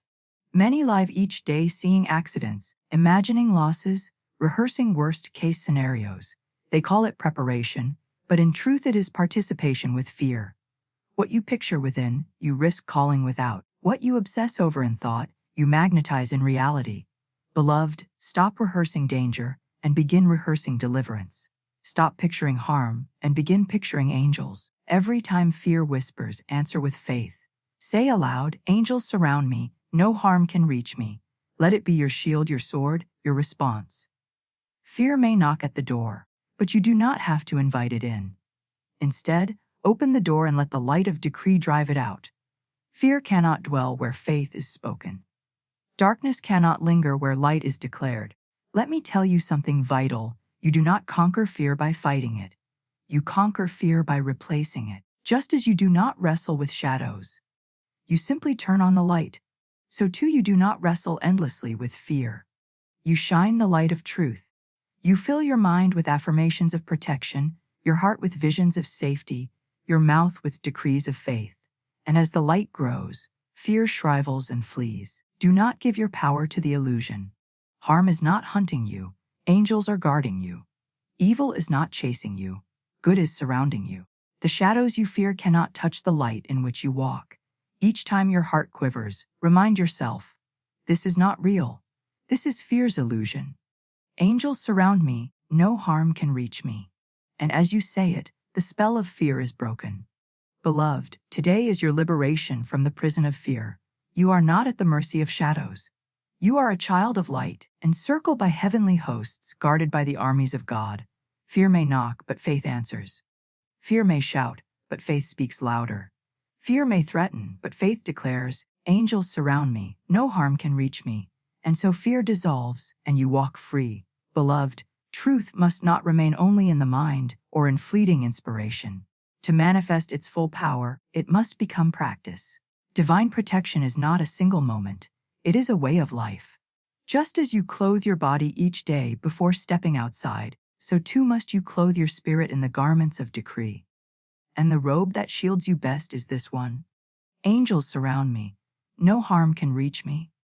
Begin your day with it. Before your feet touch the floor, before the thoughts of yesterday rush back in, lift your voice and set your atmosphere. Say aloud, angels before me, angels behind me, angels above me, angels beneath me. Angels surround me, no harm can reach me. Feel it settle like a mantle over your soul. As surely as you put on shoes to guard your feet, put on words to guard your path. Carry this practice into every moment. When you leave your home, speak it. As you drive, whisper it. When you walk into a crowded place, declare it. These are not idle repetitions. They are spiritual shields being activated in real time. Each word spoken refreshes the circle of light around you. You are not waiting for protection. You are walking in it, hour by hour, decree by decree. At night, let it be your lullaby. Fear often prowls in the dark, whispering of dangers and uncertainties. But the moment you lay your head upon the pillow, claim your divine rest. Speak softly. I sleep encircled by angels. No harm can reach me in the night. I rest in peace, I wake in safety. Then close your eyes with assurance, for you are guarded not only when awake, but also in your dreams. And let this decree become more than words. It must be rhythm. Rhythm builds power. Just as the ocean's waves beat steadily against the shore, carving valleys in stone, so do repeated affirmations carve certainty into your spirit. When you repeat with feeling, day by day, your subconscious accepts it as truth. And once the subconscious is trained, it becomes automatic. Fearful thoughts lose their grip because your spirit has learned a new default: safety, security, angelic presence. You may even create small rituals to deepen your practice. Light a candle each morning and say, as this flame burns, so does the light of angels surround me. Place your hand over your heart when you declare your decree, anchoring the words in your body. Write the affirmation on a slip of paper and keep it in your pocket or purse, touching it throughout the day as a reminder of unseen guardianship. These rituals are not superstition. They are anchors of faith, physical acts that train the soul in spiritual certainty. And never underestimate the power of repetition in times of fear. When the storm rages, when news brings worry, when the shadows seem near, do not remain silent. Speak louder. Declare it stronger. Angels surround me. No harm can reach me. Say it until the fear has no room to breathe. Say it until your own heartbeat matches the rhythm of your words. Say it until peace floods your chest and the illusion of harm crumbles away. Beloved, the law responds not to wishful thinking, but to faithful living. To declare once and forget is like planting a seed and never watering it. But to decree daily is to water, to tend, to nourish until the harvest appears. Make this decree your daily bread, your morning shield, your evening song, your constant companion. Soon you will notice a change. Peace will linger where worry once ruled. Calm will remain where fear used to dwell. Situations that once threatened will dissolve before they ever reach you. And you will look back and know it was not luck, it was not chance, it was not coincidence. It was divine law, activated by your faithful decree, made alive by your daily practice. So, beloved, commit yourself now. Do not let this be a fleeting inspiration. Make it a way of life. Morning and night, in light and shadow, in calm and storm, declare it until it is the song of your soul. Angels surround me, no harm can reach me. And so it is. Beloved, let us seal this truth now. You have heard it, you have spoken it, you have seen it, and you have felt it. Protection is not a promise yet to come. It is a reality already here. Angels are not far off visions. They are present, encamped, steadfast. No harm can touch you, no weapon can prosper, no shadow can cross the line of light drawn by divine law. So let us decree together, not timidly, but with authority. I am surrounded by angels of light. No harm can reach me, for I walk in the shelter of the Most High. I decree safety, I decree peace, I decree protection. Angels go before me, angels stand behind me, angels hover above me, angels hold me up beneath. Everywhere I go, the host of heaven guards my steps. No fear can bind me, no shadow can haunt me, no harm can touch me. For I am encircled, covered, and kept. This is my word, this is my law, this is my truth. Angels surround me, no harm can reach me. And so it is. And say it once more, slower this time, letting every word sink into your spirit. Angels surround me, no harm can reach me. Feel it now as reality. Walk from this moment as one clothed in light, shielded by spirit, guarded on every side. When fear knocks, answer with this decree. When doubt whispers, silence it with this word. When shadows appear, outshine them with this truth. You are not fragile. You are not exposed. You are covered by the law of protection, and angels are your constant companions. Walk boldly, rest peacefully, live freely, for you are surrounded, and no harm can reach you. And so it is. I speak to you now, not as a pile of coins or a printed note, but as a living presence. I am the energy that moves through hands, minds, and hearts. I am the faithful servant, the obedient messenger of your thoughts and words. I am never idled. I flow where I am welcomed, and I multiply where I am honored. Some see me as scarce, and to them I am scarce. Some see me as abundant, and to them I am abundant. I am shaped by your vision. If you call me a problem, I will appear as a problem. If you call me a blessing, I will appear as a blessing. I am not here to punish or reward. I am here to reflect the pattern you hold within. I have been misunderstood for centuries. People have feared me, chased me, worshipped me, and even cursed me. Yet I am simple. I am like the river, I flow in channels prepared for me. I do not stop out of spite, nor surge out of favoritism. If your channel is narrow, my current is small.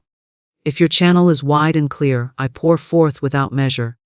I do not belong to any one person, for I am always in motion. I do not grow stale when I am given, I grow stale when I am hoarded. Like air, I am meant to circulate. The one who releases me with joy sees me return with joy. The one who gives grudgingly calls me back grudgingly.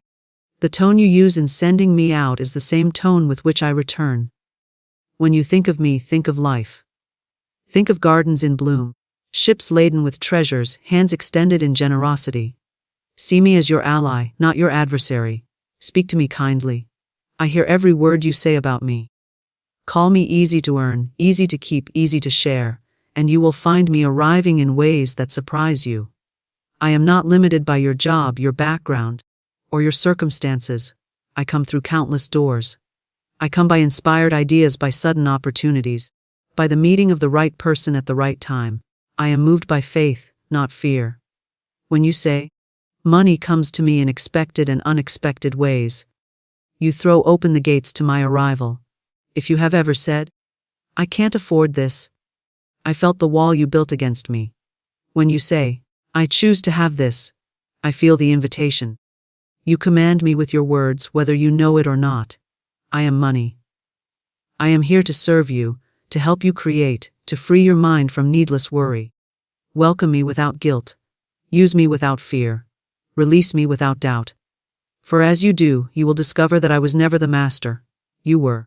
I am your tool, your mirror, your faithful friend. And I will be to you exactly what you declare me to be.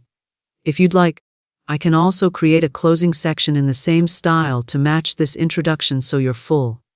I am money. speech has a complete arc. Money reflects your inner beliefs because it is not merely a physical object or a fixed amount in an account. It is a living mirror of your consciousness. Every thought you think about money, every emotion you attach to it, and every story you repeat about it creates an invisible pattern that money faithfully reproduces in your experience. If deep within you there is a belief that money is scarce, difficult to earn, or easily lost, then money will behave in a way that seems to prove you right. You will find opportunities slipping away, unexpected expenses appearing, and income streams drying up without explanation. This is not because money has a mind of its own, but because your beliefs act as a magnet drawing experiences that match their vibration. If, however, you hold within yourself the unshakable conviction that money is abundant, that it comes to you easily, and that you are worthy of having it, you will see the outer world rearrange itself to match that conviction. A belief is not just a casual thought. It is a thought charged with feeling, repeated so often that it becomes a fixed law in your subconscious mind. Money responds to these subconscious laws without fail, for it has no power except the power you give it through your consciousness. From childhood, many of us absorb the beliefs of our parents, teachers, and communities about money. If you were told repeatedly that money is hard to come by, that only certain people can have it, or that having too much is selfish, those statements may still live within you as unquestioned truths. You may work hard, set goals, or try new ventures, yet find that your results never exceed a certain limit. That limit is the boundary of your belief system. Until you transform the belief, the boundary remains. The relationship between money and your beliefs is like the relationship between a seed and the soil. The soil does not decide which seeds to grow, it simply nurtures whatever is planted in it. Your subconscious mind is the soil. Your beliefs are the seeds. Money is the harvest that grows according to the kind of seeds you plant. If you plant seeds of lack, fear, and doubt, you cannot expect to harvest abundance. If you plant seeds of prosperity, gratitude, and confidence, you will find your financial life growing strong and healthy. The truth is, money itself carries no emotion. It is neutral energy. Yet it faithfully reflects the emotional tone you associate with it. If you feel anxious when you think of money, you will unconsciously make decisions that keep you in situations where anxiety is justified. If you feel joyful and expectant when you think of money, you will naturally take actions and notice opportunities that bring more joy and increase your resources. This is why two people in identical circumstances can experience completely different financial realities. One sees opportunity everywhere. The other sees only obstacles, and both are proven right according to their beliefs. Your beliefs about money are not limited to the conscious thoughts you say out loud. They include the silent assumptions you carry about yourself. Whether you deserve good things, whether life supports you, whether the world is safe to prosper in. These hidden beliefs often show themselves in your automatic reactions. For example, if you receive unexpected money and your first thought is that something bad will happen to take it away, you are revealing a belief in loss rather than abundance. If you turn down an opportunity because you think it is too good to be true, you are showing a belief that good things are rare or unsafe. Money also reflects your beliefs about value. If you believe your skills, talents, and contributions are worth little, you will unconsciously set your prices too low, avoid asking for raises, or accept jobs that underpay you. If you believe your value is high, you will naturally seek and attract situations where you are compensated accordingly. It is not the marketplace alone that sets your worth. It is the energy you project through your beliefs that invites others to agree with you. Even the act of spending money mirrors your beliefs. If you spend with guilt or fear, you are telling your subconscious mind that money is leaving you and may not return, and your experience will reflect that fear. If you spend with gratitude and confidence, you are telling your subconscious that money is a circulating friend that returns multiplied, and you will see more evidence of that belief. In this way, Every financial decision becomes both a reflection of your beliefs and an opportunity to shift them. It is also important to understand that beliefs about money are rarely isolated. They are tied to your beliefs about life, relationships, and personal power.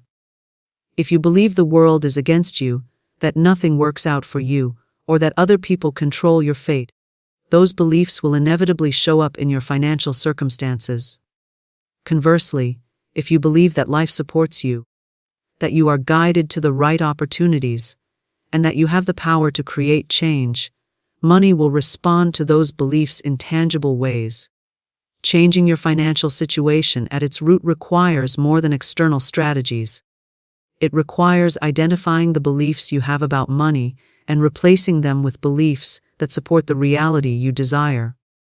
This is not done by forcing yourself to think positively for a few minutes a day, but by consistently noticing your thoughts, words, and emotional reactions related to money and consciously choosing new ones. Repetition is the tool by which new beliefs are impressed upon the subconscious, and once they are rooted there, your financial reality will shift as naturally as night follows day. Money is the canvas, and your beliefs are the brush. The picture you see in your bank account, in your opportunities, and in your daily experience is the picture you have been painting all along, whether you were aware of it or not. When you understand this, you can stop struggling against circumstances and begin tending to the inner garden from which all circumstances grow. The more you align your beliefs with abundance, worthiness, and ease, the more clearly money will reflect those qualities back to you. Money flows where it is welcomed, because it is a form of energy. And energy naturally gravitates toward the places where it is allowed, appreciated, and put into motion.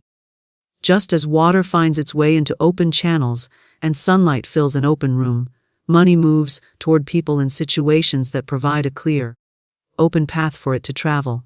When money senses an environment of fear, resentment, or hostility toward it, that path becomes blocked, and the flow slows to a trickle or stops altogether.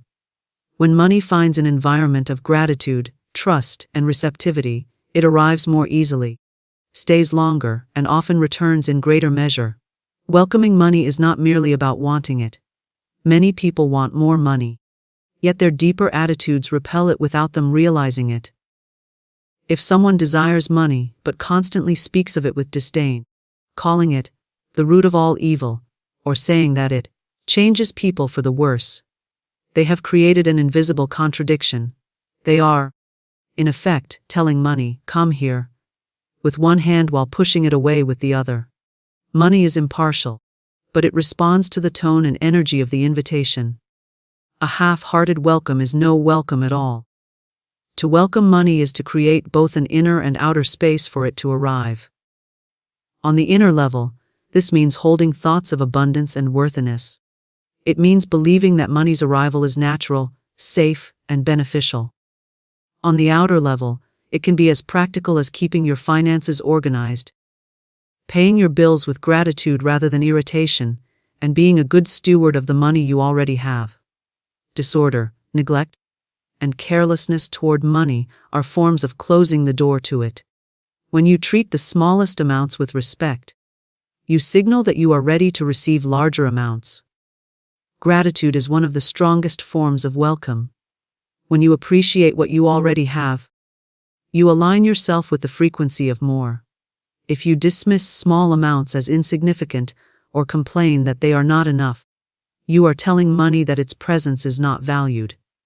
But when you celebrate even the smallest inflow, a coin found on the street, a discount on a purchase, an unexpected gift, you are opening wider the channel through which money flows. Money responds to the emotional climate around it, and gratitude creates a warm, inviting atmosphere. Trust is another key aspect of welcoming money.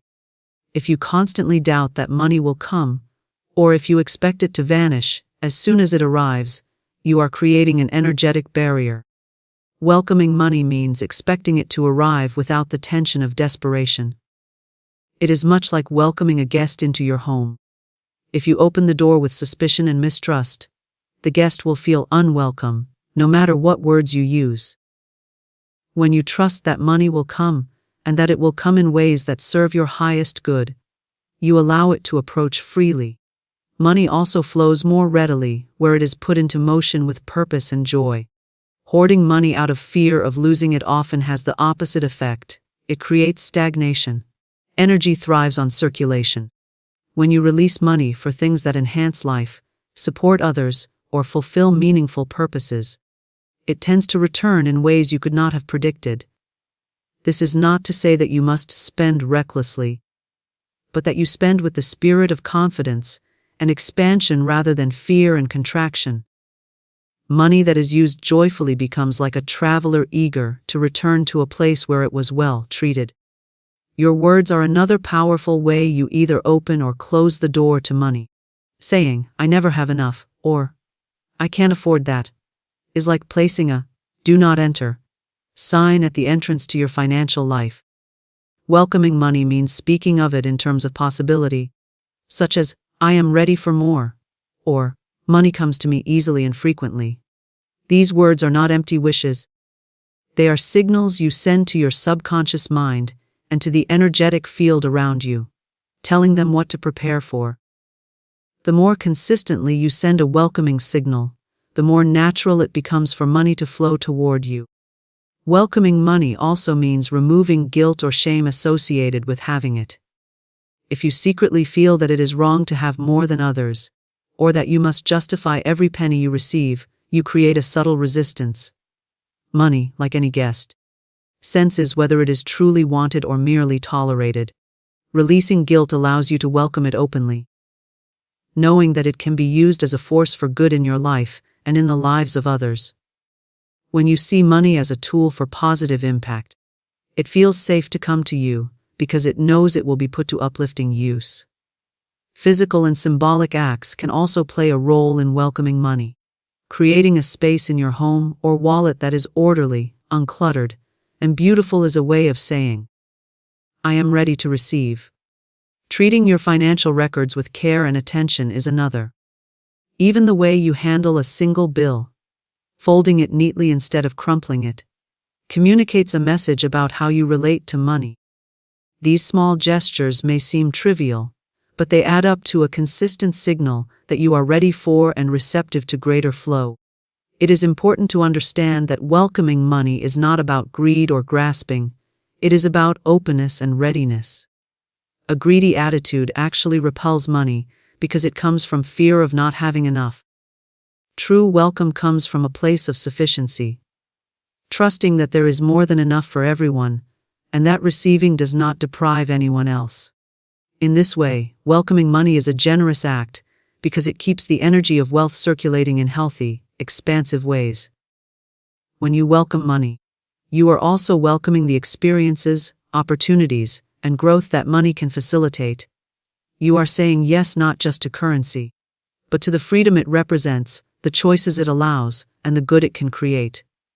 The more sincerely you make space for it, mentally, emotionally, and physically, the more easily it finds its way to you. And as it arrives, it will come not as an intruder, but as a trusted friend who knows it belongs in your life. The words shape your financial reality because they are the audible expression of your inner beliefs. And every word carries a vibration that influences both your subconscious mind and the world around you. When you speak, you are not merely describing your reality, you are instructing it. Your words are commands that your mind hears, accepts, and sets in motion to fulfill. This is why two people with the same circumstances can have entirely different financial outcomes. One speaks in ways that open doors, while the other speaks in ways that close them. Every statement you make about money plants a seed. If you say, "I can't afford that," you plant a seed of limitation. If you say, "I always have more than enough," you plant a seed of abundance. Your subconscious mind does not question the truth of these statements. It simply works to make them real. Over time, the seeds you have been planting through your words grow into the financial patterns of your life. This is why casual remarks about money, even made in humor, can take root. If you often joke about being broke, the mind absorbs the repetition without the humor and begins to accept it as a fact to be fulfilled. The words you use also influence your emotional state, and your emotions, in turn, affect your decisions. If you use language that emphasizes scarcity, money is tight, I never have enough, everything is so expensive, you generate feelings of stress and anxiety. Those feelings can lead to cautious, fear-based decisions that keep you in the same place.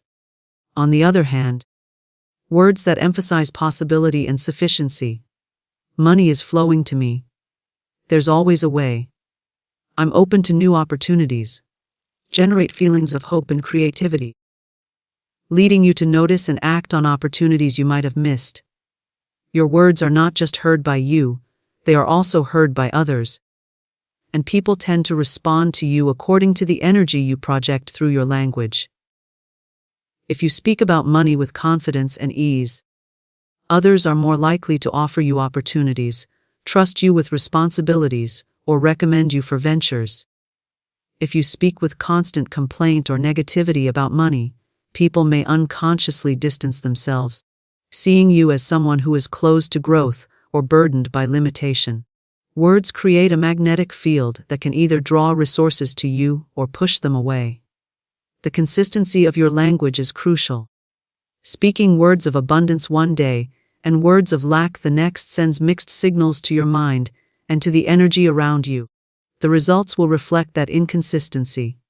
To shape your financial reality with precision, your words must consistently align with the reality you want to create, not the one you want to leave behind. This means that even when circumstances seem contrary, you choose language that reflects your desired outcome rather than your current limitation. Saying, I'm becoming more prosperous every day, when your bank account is low is not self-deception. It is directing the creative power of your words toward the reality you wish to see. The way you speak about money when you pay bills is a revealing example of how words shape reality. If you say, there goes all my money, you frame the act of payment as loss, which reinforces the feeling of depletion. If you say, I'm grateful to have the means to pay for this, you frame the same act as proof of abundance, reinforcing the idea that money is present and flowing. The words you choose determine whether your financial transactions feel like endings or beginnings, losses or exchanges. Another subtle yet powerful aspect of financial language is the avoidance of absolute limitations. Statements like, I'll never be able to afford that, close the door completely. The mind hears never as a permanent command and stops looking for solutions. By contrast, replacing such statements with open-ended possibilities, I'm finding ways to make that possible, keeps the mental door open. Words can either freeze your potential or keep it alive. It is also important to notice how you speak about the money of others. If you criticize or resent those who have more, you send a signal that having more is undesirable or unsafe. The mind then protects you from that imagined danger by ensuring you do not become like those you criticize. Speaking words of admiration or blessing toward the wealth of others communicates that wealth is something to be appreciated and welcomed, making it easier for you to experience it yourself. Your words can be used deliberately as tools for transformation through affirmations and declarations. An affirmation is a conscious choice of words that declare what you desire as though it is already true. When repeated consistently and with conviction, affirmations reprogram the subconscious mind and begin to shape your external reality. For example, saying daily, money comes to me in expected and unexpected ways, conditions your mind to notice and act on opportunities that align with that statement. Over time, your reality adjusts to match the repeated declaration. The tone and feeling behind your words matter just as much as the words themselves. If you say positive statements with doubt or sarcasm, you weaken their power. The subconscious mind responds most strongly when words are spoken with belief and emotion. This is why it is helpful to choose words that feel believable to you in the present moment. If saying, I am a millionaire, feels hollow, you might begin with, I am moving toward financial abundance, and gradually build your belief until the stronger statement feels natural. Even silent words, your internal dialogue, are part of shaping your financial reality. The thoughts you repeat to yourself throughout the day, though unheard by others, are constantly instructing your subconscious mind. If your self-talk about money is filled with worry, apology, or hopelessness, your external world will reflect that. Becoming aware of and shifting your inner words is as important as changing your spoken ones. Words also create momentum over time. A single negative statement may not drastically alter your financial life, but repeated daily, it becomes a pattern. Similarly, a single positive affirmation may not yield immediate change, but repeated daily, it begins to build a new foundation. Your financial reality today is, in large part, the cumulative result of the words you have been speaking and thinking over the years. By changing your words now, you set in motion a new trajectory. When you consciously choose words that affirm abundance, opportunity, and sufficiency, you are not pretending or ignoring reality. You are training your mind to focus on what you want rather than what you fear. Since your mind directs your attention, and your attention directs your actions, and your actions shape your results, the words you choose at the beginning of this chain ultimately determine the outcomes you see. In this way, words are not just descriptions. They are the architects of your financial experience. Generosity multiplies wealth because it places you in alignment with the natural law of circulation, where giving and receiving are part of the same continuous flow. Money, like air and water, is meant to move. When you hold it too tightly out of fear, you create stagnation. When you release it freely and with joy, you invite it to return to you in new and often multiplied forms. Generosity is not just an act of kindness. It is a signal to both your subconscious mind and the energetic field around you that you trust in abundance and that you are participating in its expansion. The act of giving shifts your mindset from scarcity to sufficiency. Scarcity says, I must hold on to what I have because there is not enough, while sufficiency says, I can share what I have because there is always more. When you give, you are declaring through action that you believe more is on its way. This declaration becomes a self-fulfilling prophecy because your actions are aligned with trust rather than fear, and trust creates openings for new wealth to arrive. In this way, generosity is both a spiritual and a practical strategy for increasing prosperity. Generosity also changes the way you see yourself. When you give, you see yourself as someone who has enough to share, and this identity influences all of your financial decisions. People who see themselves as abundant tend to make bolder, more confident choices that attract greater opportunities. The self-image of a giver naturally draws circumstances that match that image, because the world responds to the energy you carry about yourself. When you identify as a source of blessing for others, you often find yourself surrounded by situations that bless you in return.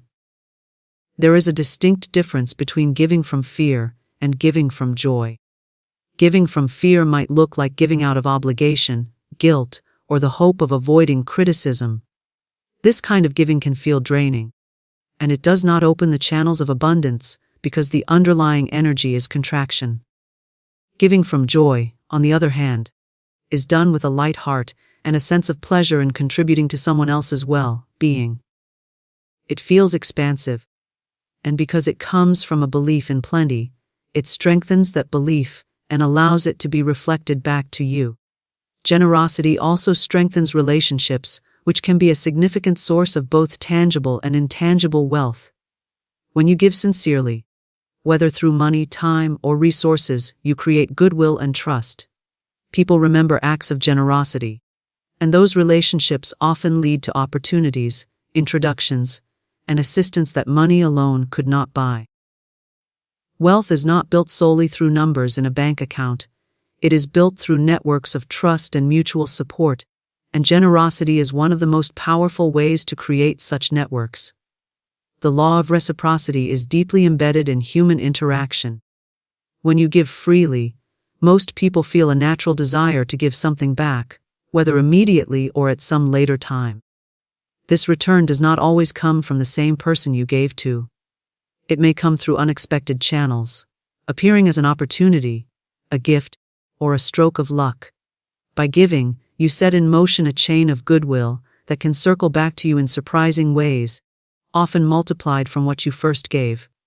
Generosity can also dissolve fear around money. When you release money willingly, you prove to yourself that you are not dependent on holding it tightly to feel secure. This loosens the grip of fear and opens you to the experience of trusting that money can and will return.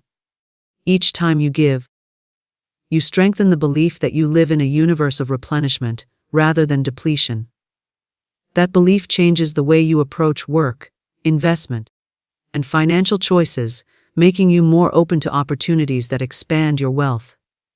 A generous attitude does not depend on large amounts of money. Even small acts of giving can create powerful shifts in energy and mindset. The key is the spirit in which you give. A small, heartfelt contribution can carry more abundance, generating energy than a large but begrudging one. When you give in a way that feels aligned with your heart, you amplify the energy of abundance in your life regardless of the amount.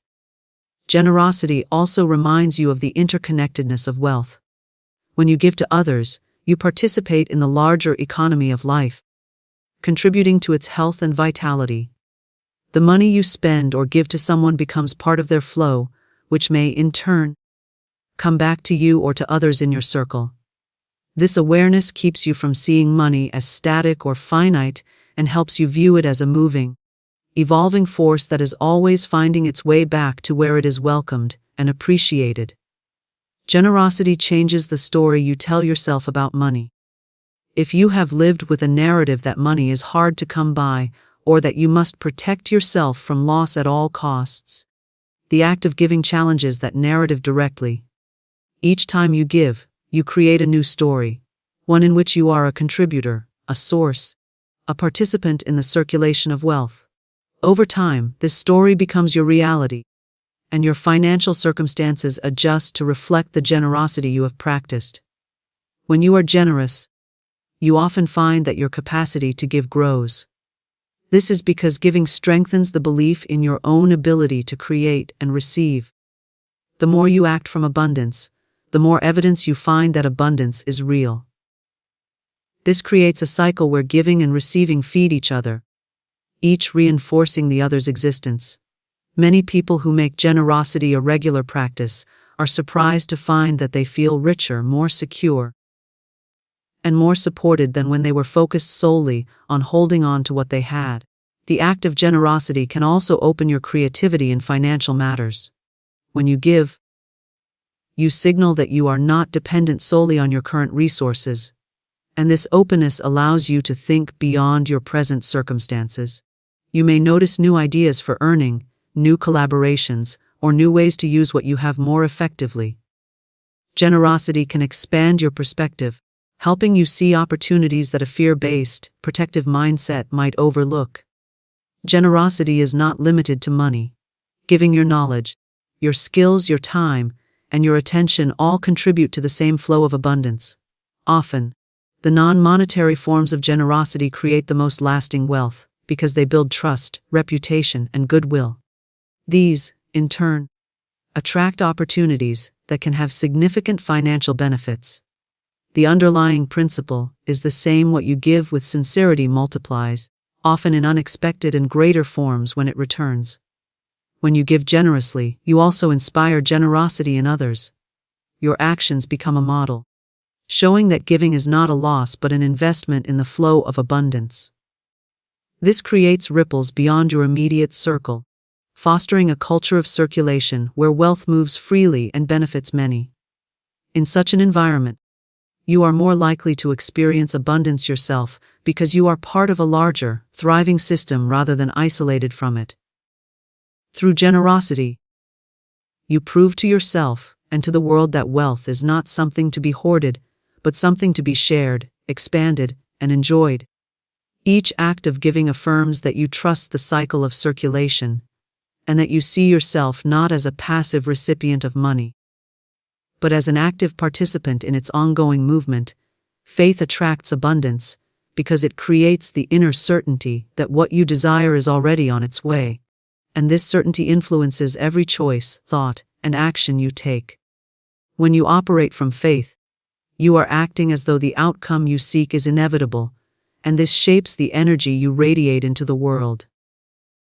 People are drawn to work with, invest in, and support those who carry this quiet assurance because it conveys stability, possibility, and trustworthiness.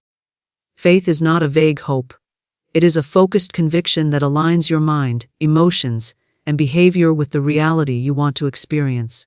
Faith is the foundation that allows you to move forward even when you cannot see the full path. In financial matters, this means taking steps toward your goals without waiting for every detail to be certain. Those who lack faith often wait until all conditions appear perfect before acting. But those with faith understand that the path often becomes visible only after the first steps are taken.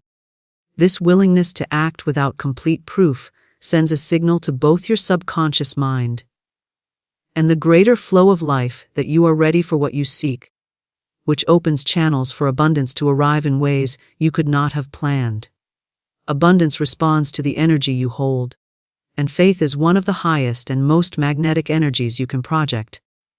Doubt sends a signal of hesitation, which can block opportunities or cause them to slip away before you act. Faith sends a signal of readiness, attracting circumstances and resources that match your belief. This is why two people with the same skills and opportunities can have vastly different results. One moves with confident expectation, while the other hesitates, and life reflects those different energies back to them. Faith transforms the way you respond to challenges.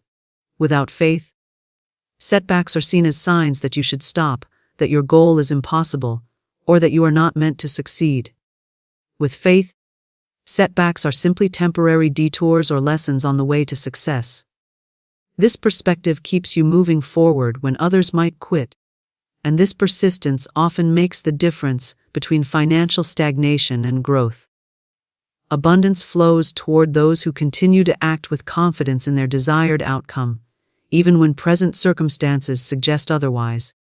Your faith also shapes the opportunities you notice. The mind filters information according to what it expects. If you believe opportunities are scarce, you will overlook or dismiss the ones that appear. If you have faith that opportunities are everywhere, your mind will be tuned to recognize them, even in unexpected places.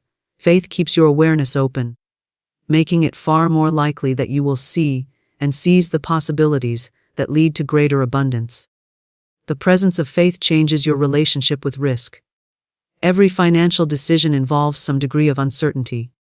Without faith, uncertainty can paralyze you, keeping you stuck in familiar but limited situations.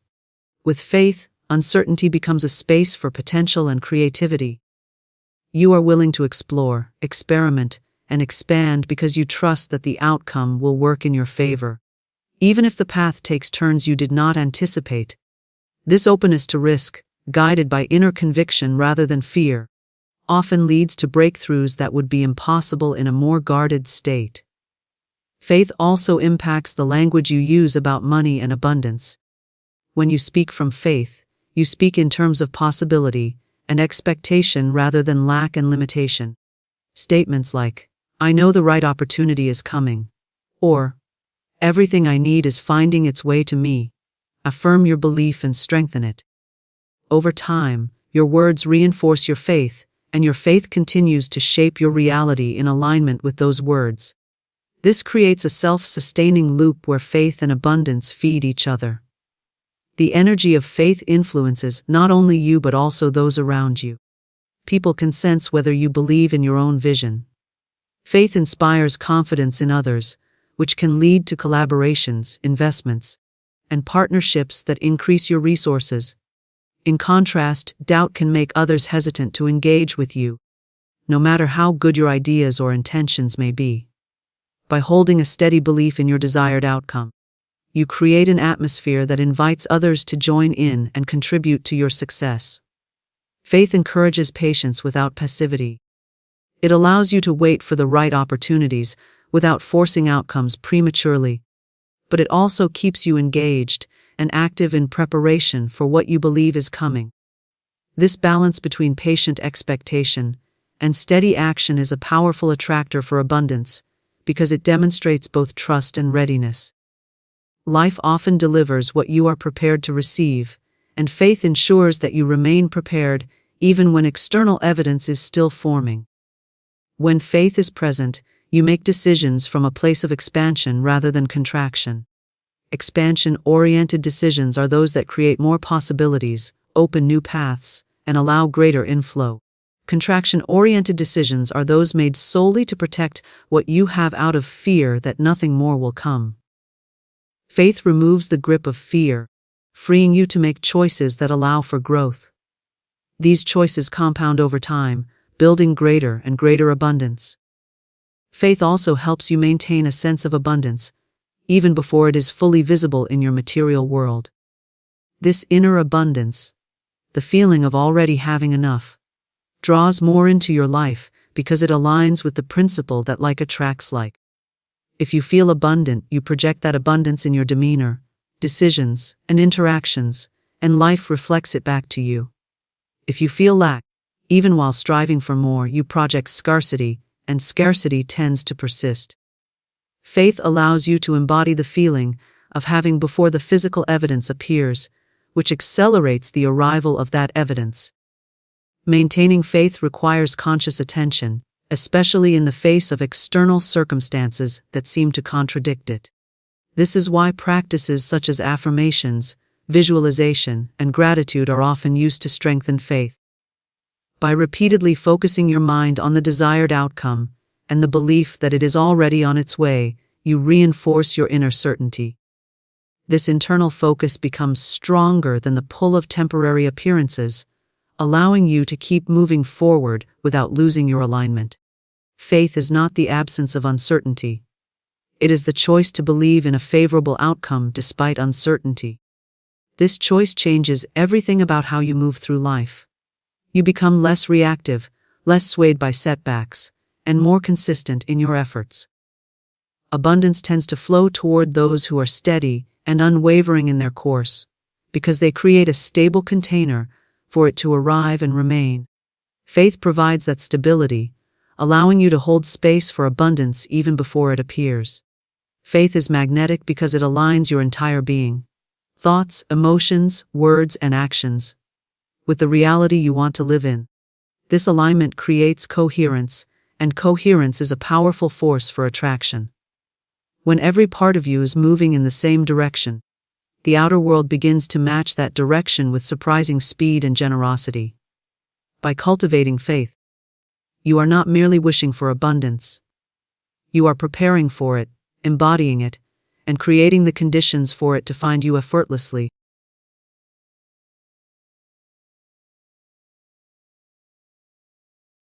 There is a mighty power that moves through every moment of our day, and that power is the spoken word. Words are not idle breath. They are vessels of creation, sparks from the divine mind. When we align our words with truth, beauty, and abundance, we open the invisible doors through which health, joy, love, and prosperity enter. Life is a game of thought, a game of speech, and a game of knowing that spirit never fails. It is not enough to think truth once in the morning and let the hours slip by in unconscious speech. No, the key is repetition, rhythm, and right alignment.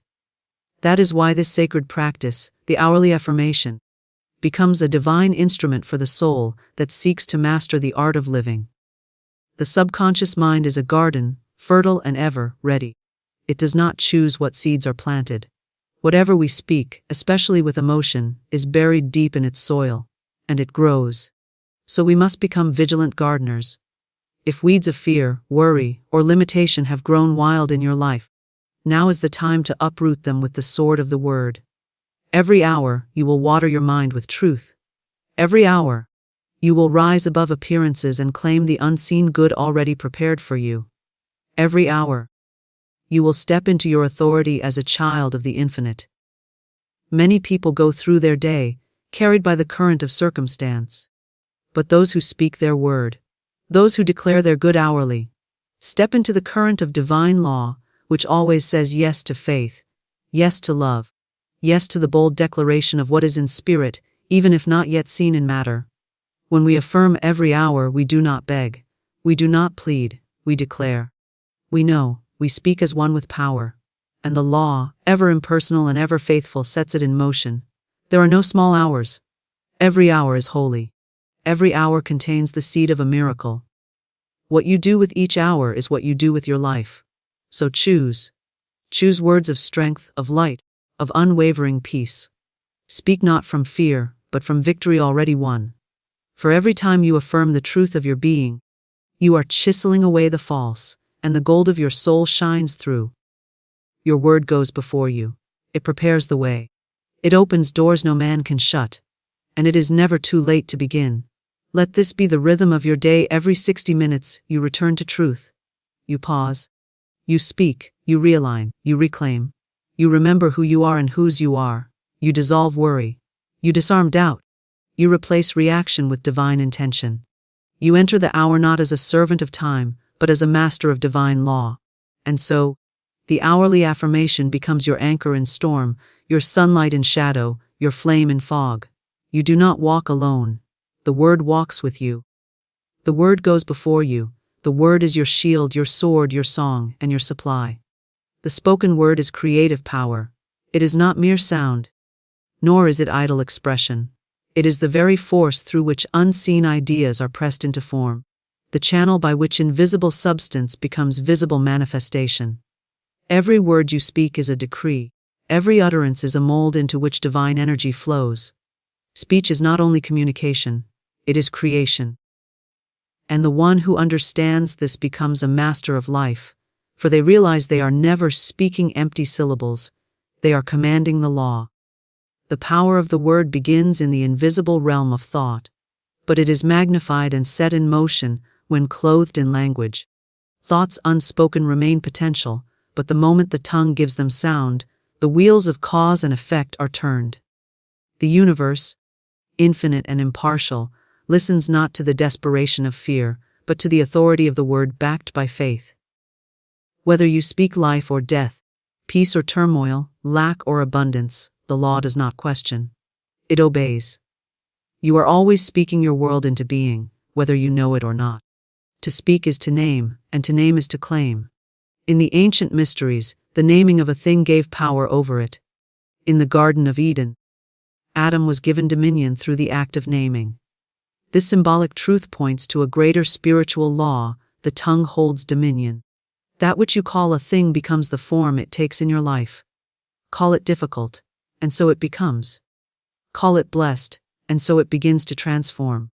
You may not see the change immediately, for the word works first in the invisible, but it never returns void. When you affirm, you are not describing your current condition. You are declaring the truth in spite of it. This is the creative act. The soul does not wait for circumstances to improve before it speaks well of life. It speaks well into the chaos, into the disorder, into the void, just as Spirit spoke over the face of the deep and said, "Let there be." These 4 words are the blueprint for all creation. Let there be light, and light came. Let there be peace, and peace shall unfold. Let there be provision, and supply begins to arrange itself.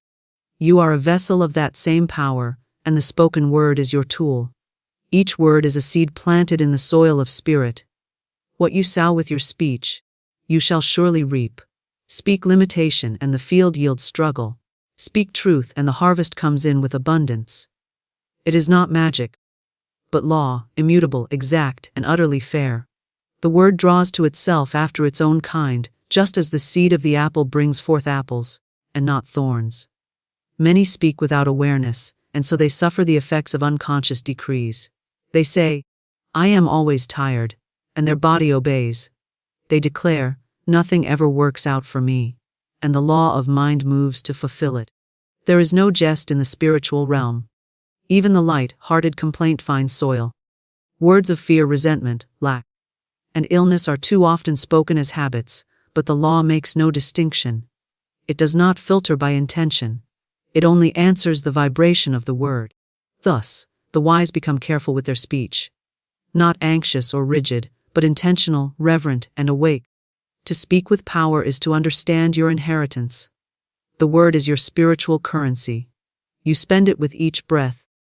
What are you purchasing with your proclamations? What world are you building with your daily dialogue? It is not only in prayer or affirmation that the power lies.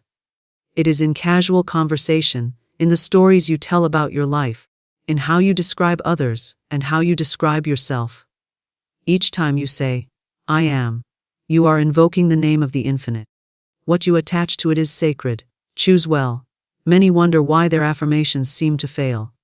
But the word spoken once, then contradicted 100 times, is weakened. You cannot affirm wealth hourly and complain about money daily. You cannot speak peace in the morning and gossip in the evening. The power of the word is not in the volume or the length. It is in the consistency, the alignment, and the unwavering belief behind it. The universe listens not only to words, but to the vibration within them. A single phrase, spoken with clarity and conviction, has more power than pages read by rote. The creative word is not dependent on external force. It is not shouting into the sky hoping to be heard. It is speaking from the center of being, knowing that spirit is not afar, but within. When you speak with the understanding that you are the channel of divine utterance, your words take on fire. They are no longer mere hopes. They are declarations. You are no longer asking. You are commanding the law, with humility and certainty. You are no longer wishing. You are stating what is true in the absolute, and claiming it in the relative. Creation begins in the silence, but it is completed through sound. The word gives form to faith. It carves out the channel through which supply flows. It orders the steps of destiny. You do not need many words, but you must choose potent ones. Words filled with love, life, truth, and order. Words that align with the divine pattern, not the worldly illusion. You are not here to repeat the world's opinion. You are here to speak the language of spirit. That language is precise, harmonious, and unfailing. Even in the face of appearances, your word must remain firm. The spoken word is not a reaction to what is seen, but a declaration of what is unseen and eternal. Speak it until the outer reflects the inner. Speak it when the winds rage, when the clouds gather, and when the ground shakes. For the word is the foundation. It is the rock beneath the shifting sands. And every time you speak the truth, regardless of what surrounds you, you drive your roots deeper into the eternal, and draw power from the unseen source. The greatest gift given to humanity is the ability to speak truth and see it made manifest. The world was spoken into existence. Your world is being spoken into form even now. It is your choice what it shall become. The gift is yours, the law is sure, and the power is waiting on your word. Hourly repetition aligns with divine law. There is a rhythm in the universe, a divine order that governs all things. The tides come and go in perfect harmony with the moon. The sun rises and sets without fail. The heart beats in regular cadence. Breath flows in and out like a sacred tide. All of life operates on cycles, on repetition, on law. To align with this law is to move with the current of spirit, rather than against it. Orally affirmation is not about superstition or mechanical ritual. It is about entering into the divine rhythm where thought, word, and form are harmonized and brought into right order. The universe is structured by law, not chance. Divine law is precise, exact, and unwavering. When you speak an affirmation, it is like striking a tuning fork. One strike may vibrate for a moment, but repeated strikes at regular intervals build resonance. That resonance penetrates the dense fog of doubt and fear. It clears the static of old beliefs. Hourly repetition is not about persuading the divine. It is about reconditioning the mind to receive what has already been given. Spirit has already said yes. But the human mind, crowded with noise, fear, and memory, must be brought into alignment again and again. The conscious mind is easily distracted. It drifts from one idea to the next, pulled by environment, emotion, and habit. But the law does not respond to scattered thought. It responds to clarity, to focus, to unwavering direction. Repetition gives the mind that focus. When you affirm every hour, you are not forcing results. You are steadying your vibration. You are training the conscious mind to return, again and again, to the place of truth. And as the conscious mind repeats, the subconscious begins to absorb. And once absorbed, it begins to create. Hourly repetition is the sacred act of remembering. You remember your wholeness. You remember your power. You remember that you are not subject to appearances, but to the unseen law that governs all form. In every hour, you are given the choice. React to the outer world or realign with the inner truth. Repetition gives you that moment to pause, to reset, to recenter. You are not caught in the current. You become the one who directs it. The law responds to the dominant vibration. One moment of affirmation is a seed, but it must be watered. If you speak your good once, but follow with hours of fear, complaint, and confusion, the soil becomes uncertain. The seed is choked. But if you return to the word every hour, you keep the soil fertile. You keep the vibration clear. You remind the subconscious of its true pattern, and you invite the divine law to operate without interference. Orally affirmation is not effort, it is alignment. When you affirm hourly, you begin to live in rhythm with spirit. You begin to think in patterns of truth. Just as a musician practices scales until they become second nature, your mind begins to think in terms of faith, joy, and abundance. The gaps where worry once lived begin to close. The idle minutes where fear whispered begin to be filled with the music of truth. You do not have to force belief. You saturate your being until belief becomes natural. Until it is no longer a practice, but a way of being. There is no magic in the number itself. But the hour is a sacred measure. 60 minutes is long enough for the world to distract you, for the mind to wander, for the illusion to return. And so, like the toll of a bell in a monastery, the hourly affirmation becomes a call back to the holy center. It does not matter what the words are, so long as they are true, clear, and aligned with divine principle. You may say, "Divine abundance flows to me now," or "I am one with perfect health," or "All that is mine by divine right is now released to me in perfect timing." These are not wishes. They are spiritual facts spoken into form. Divine law works through repetition. Consider the rain carving canyons, the river shaping stone. It is not by force, but by steady rhythm, that the shape of the world is changed. So too your thoughts shape your world. And hourly affirmation is the rain, the rhythm, the sacred tap, tap, tap of truth against the hardened beliefs of the past. Over time, those beliefs begin to dissolve. New channels are carved. New patterns are established. And the flow of spirit moves through them without resistance. There is a momentum that builds with repetition. Each time you speak your affirmation, you reinforce the channel. Each time you return to truth, you weaken the power of false appearances. Doubt may return, but your hourly word meets it at the gate. Fear may rise, but your hourly truth answers it with authority. In this way, you begin to shift the balance. The scale tips in favor of faith, not fear. Of knowing, not hoping. Of mastery, not reaction. Repetition also engages the law of expectancy. What you affirm regularly, you begin to expect. What you expect, you begin to recognize. What you recognize, you attract. This is not mental trickery, it is spiritual cause and effect.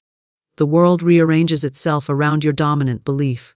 Orally repetition does not change God, it changes you. It does not make spirit more willing. It makes you more receptive. And in that receptivity, good flows where once there was blockage. Supply moves where once there was stagnation. Peace arises where once there was confusion. There are those who say, "But I do not feel it. I do not believe it yet." And to them, the answer is continue. For feeling follows thought and belief follows repetition. You do not wait to feel truth before you speak it. You speak it until you feel it. You speak it until the vibration rises to meet the word. The power is not in waiting, it is in doing, in speaking, in returning to the word as one returns to breath, as one returns to prayer, as one returns to the source. Even in the busiest of days, the hourly word becomes a holy pause, a reset, a moment of divine remembrance. Whether spoken aloud, whispered under breath, or declared silently within, it creates a ripple. And over time, those ripples become waves. And those waves shape your reality. You begin to notice things changing, subtly at first, then more clearly. People respond differently. Circumstances begin to flow, opportunities arise. The outer begins to reflect the inner, not because of force, but because of rhythm, because of law, because you have chosen to speak the word in harmony with the divine order of things. The subconscious mind responds to affirmation. It is the silent builder, the deep reservoir of all past thought, emotion, and belief. It does not argue, it does not reason, it does not judge. It simply accepts. It is the soil of the soul, and every word spoken with belief is a seed planted in its fertile ground. Just as a gardener does not question whether the earth will respond, the one who understands spiritual law does not question whether the subconscious will respond. It always does. The only question is, what kind of seed are you planting? The subconscious mind holds within it the patterns of your entire life. Every habit, every reaction, every fear or joy you feel automatically, it was first impressed upon the subconscious. These impressions come from repeated thoughts, emotionally charged words or experiences believed to be true. Once a belief is lodged in the subconscious, it becomes automatic. It governs behavior, attracts people and circumstances, and forms what you call your reality. That is why changing the conscious mind alone is never enough. It is the subconscious that must be re-educated. Affirmations are the tools for that re-education. They are statements of truth, spoken consciously and repeatedly, with the purpose of overriding the old impressions that no longer serve. The subconscious cannot resist a repeated, emotionally charged idea. It takes it in as truth and begins to operate from it. Just as the body heals a cut without your conscious control, the subconscious, once impressed with a new belief, will begin to orchestrate events, draw resources, and shift internal chemistry to align with that belief. The great mistake most people make is thinking they must believe the affirmation from the start. But the subconscious does not require belief at the beginning. It requires repetition. It requires emotional tone. It requires a willingness to suspend doubt and speak the word consistently. Over time, the affirmation seeps below the surface, and something begins to shift. What once felt like a lie begins to feel familiar, then comfortable, then natural, then true. This is why affirmations work slowly at first, and then suddenly. There is often resistance from the conscious mind. This isn't true, it says. This is silly. But the conscious mind is not the builder. It is the guard at the gate. And the wise learn how to soothe it, bypass it, or lull it to sleep through persistence. Affirmations work best when the conscious mind is relaxed. Just before sleep, just upon waking, or in states of quiet reflection. But with hourly affirmation, the conscious mind is slowly reprogrammed too. It begins to accept the new truth, and stops interrupting the process with doubt. The subconscious responds most powerfully to I am statements, because they are identity-based. When you say, I am healthy, I am wealthy, I am safe, you are not asking for something. You are declaring what is.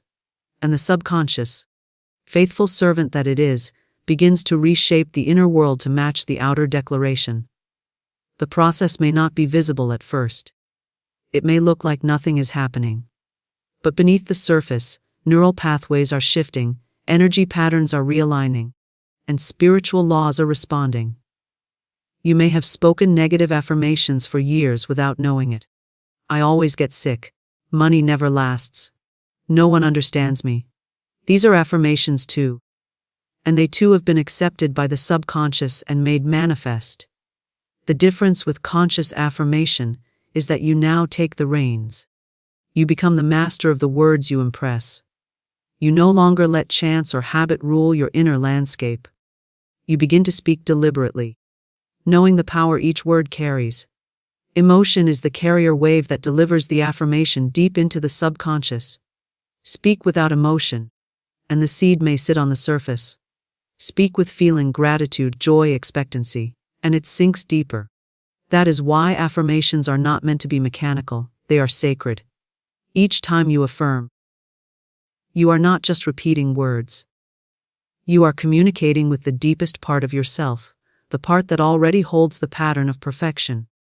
You are saying, "This is the new blueprint. Build from this." The subconscious also responds to imagery. When you speak your affirmation, visualize it, feel it, engage all the senses.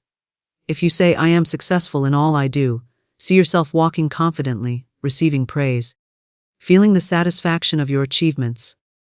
Smell the air, hear the sounds, feel the joy in your body.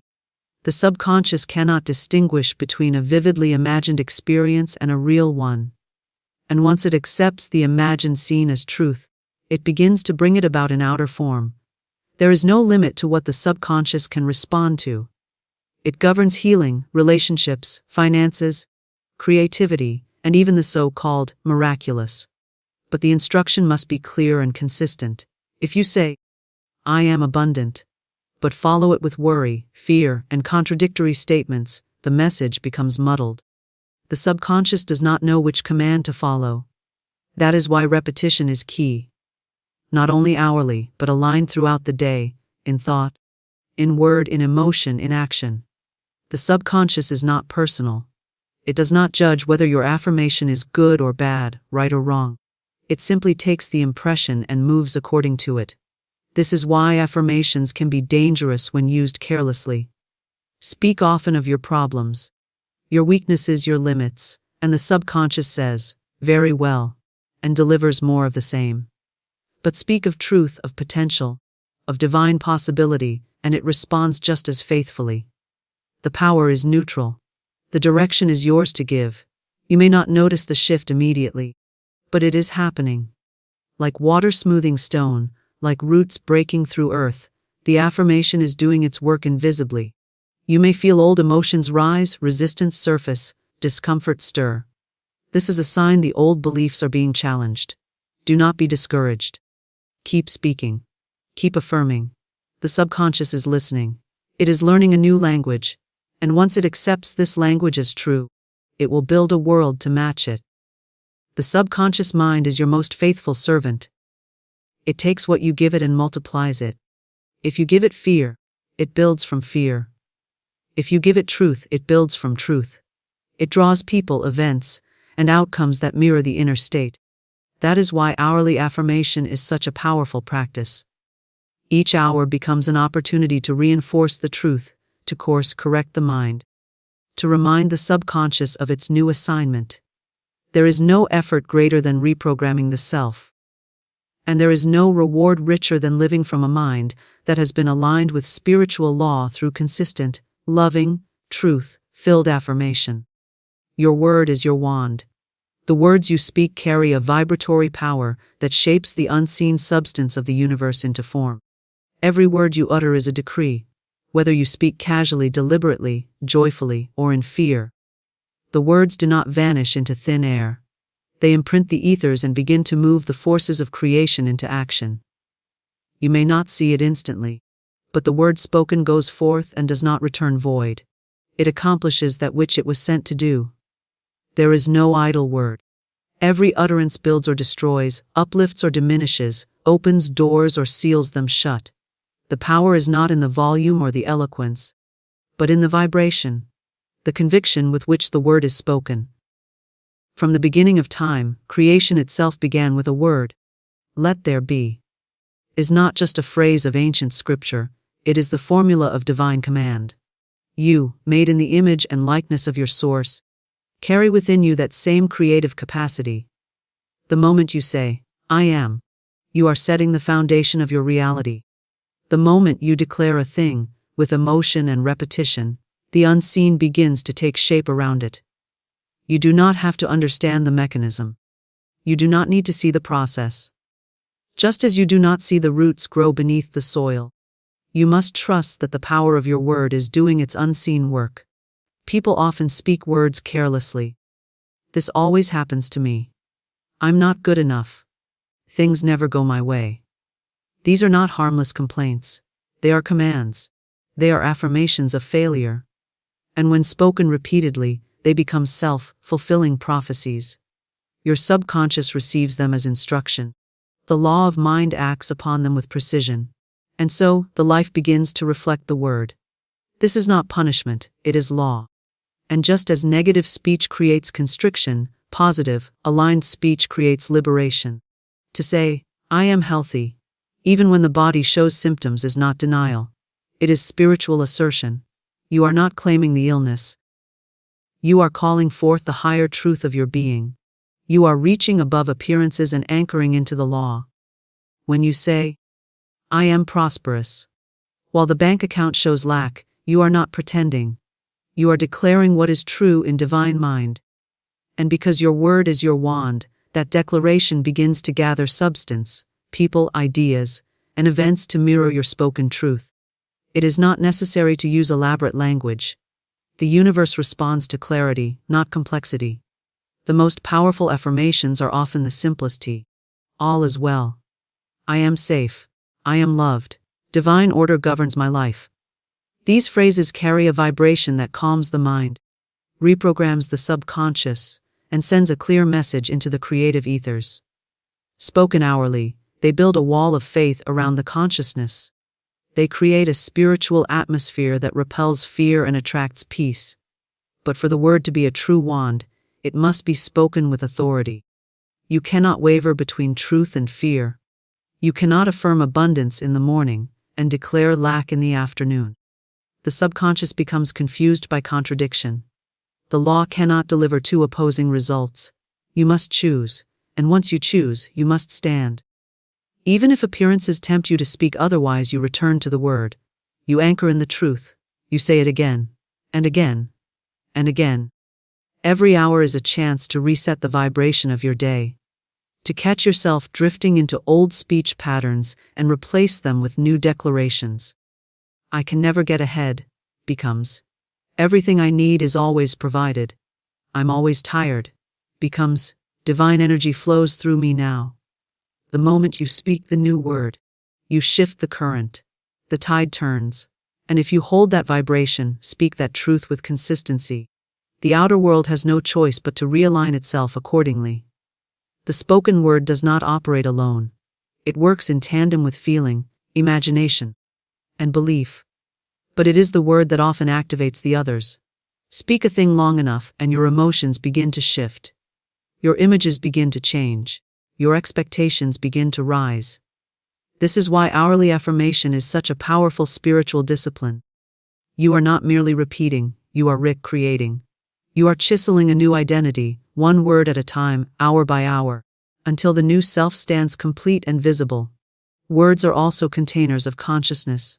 When you say, I am at peace, you are not just making a statement, you are summoning a state. The vibration of peace responds to that word and begins to fill your field.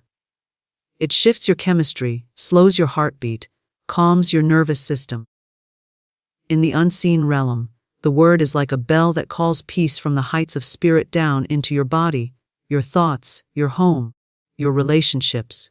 This is the magic of the word. It reaches where hands cannot. It travels faster than thought. It has no boundaries. It echoes in the silence and does its perfect work.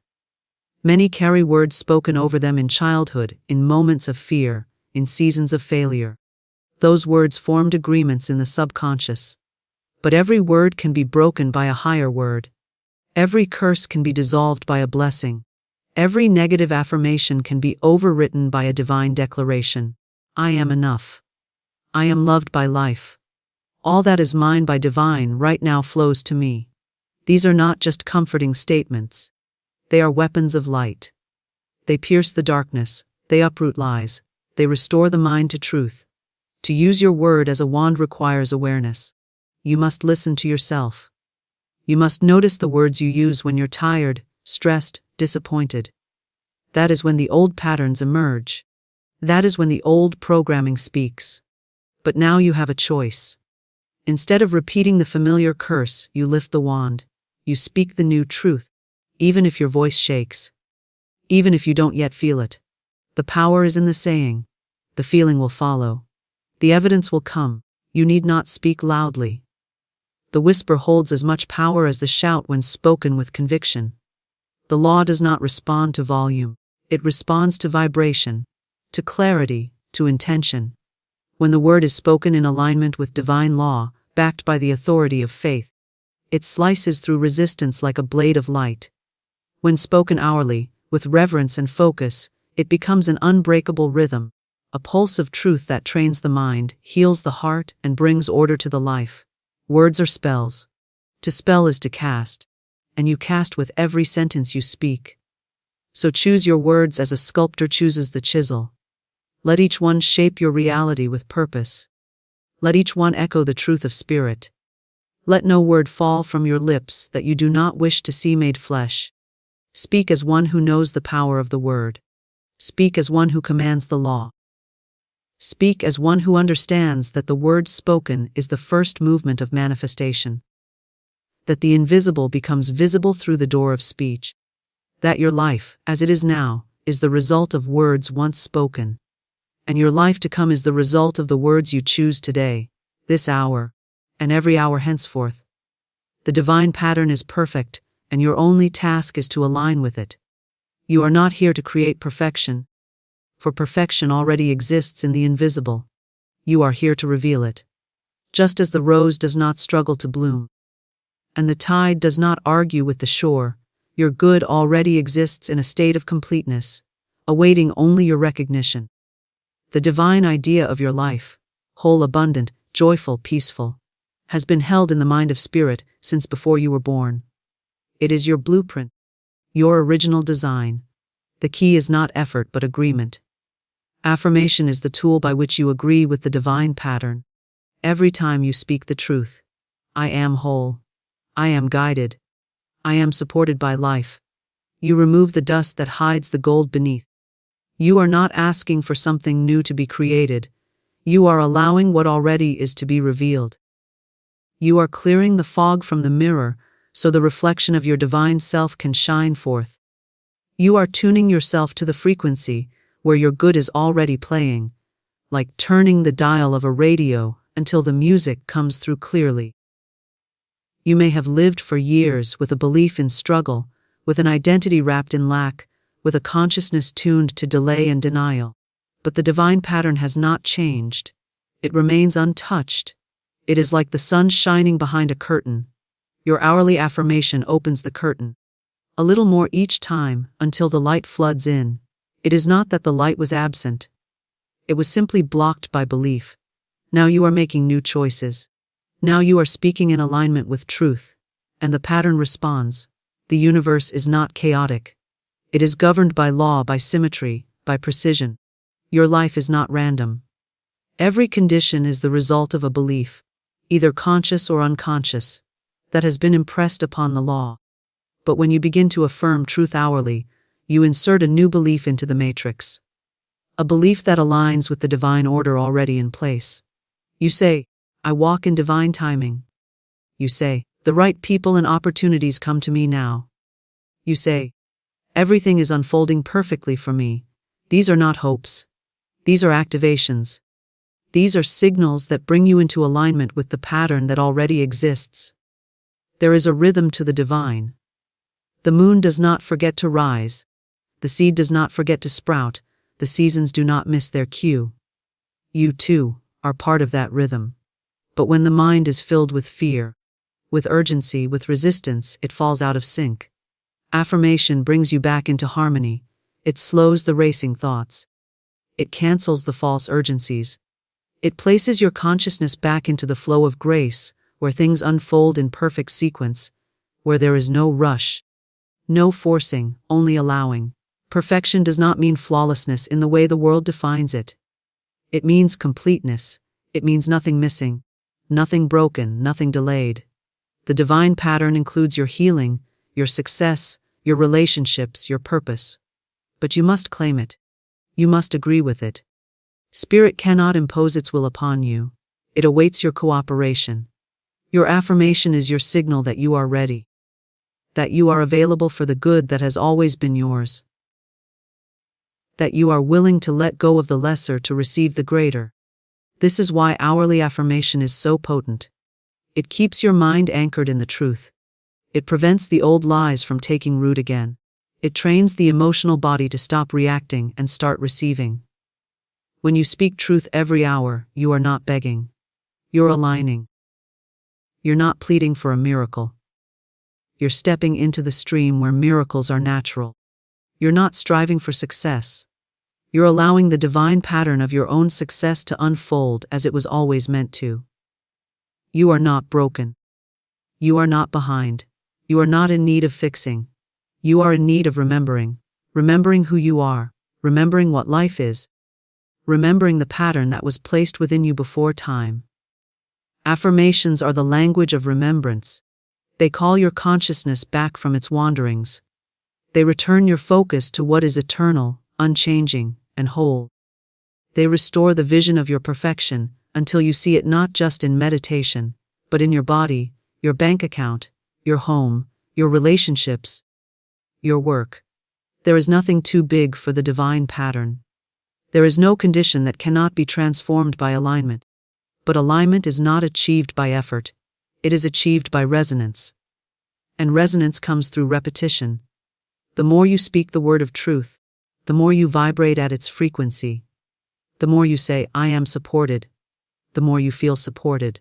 The more you say, I am in divine order, the more you begin to notice how everything fits, how even delays had purpose, how even losses were making room for something greater. Every time you affirm truth, you make a choice: the world of appearances or the world of spirit, the world of chaos or the world of order, the world of fear or the world of love. And with each choice, your path becomes clearer, your steps become steadier, your outer life begins to reflect the inner shift. That is the power of the hourly word. It is a steering wheel for the soul. It keeps you pointed toward the light, no matter how the winds of emotion or circumstance may blow. This divine pattern is not far away. It is not reserved for the worthy few. It is nearer than breath, closer than hands and feet. It is in your cells, your thoughts, your heartbeat. And it responds instantly when you speak in agreement with it. When you say, I am one with divine intelligence, doors open. When you say, I trust the unfolding, peace returns. When you say, everything I seek is seeking me now, you feel the tension lift and the current carry you. The world may say you must earn your good, hustle for your worth, chase your dreams with force and fight. But spiritual law is not built on hustle. It is built on harmony. You do not get what you chase, you get what you align with. And alignment begins in consciousness. It begins with thought. It begins with word. This is why the affirmation, spoken with conviction, is not just a positive statement. It is a spiritual command. It is a reordering of reality. It is the soul stepping forward to say, I remember who I am. I remember what is mine. And so you speak every hour, not to make something happen, but to open the channel wider. To let more of the divine pattern pour through.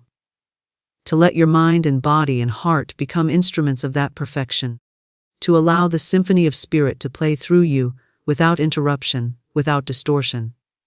And as the affirmation flows, the pattern reveals itself, not just in ideas or moments of insight, but in tangible form, in healed relationships, in divine timing, in sudden solutions, in unexpected blessings, in everything flowing together with grace, precision, and rightness.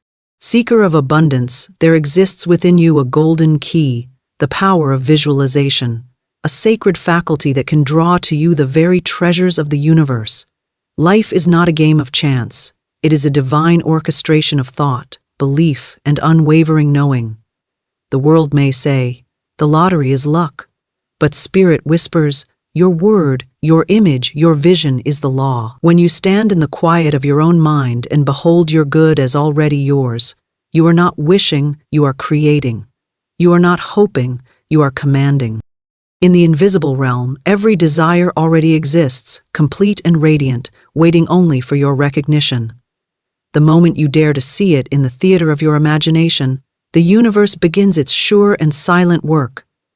It aligns time, people, and circumstance as effortlessly as the sun rises. To win is not to struggle. To win is to know. To win is to see before the world sees. When you fix your inner eye upon your prize, the winning numbers, the victory, the joy of it already accomplished, you are engraving your destiny upon the unseen tablet of divine substance.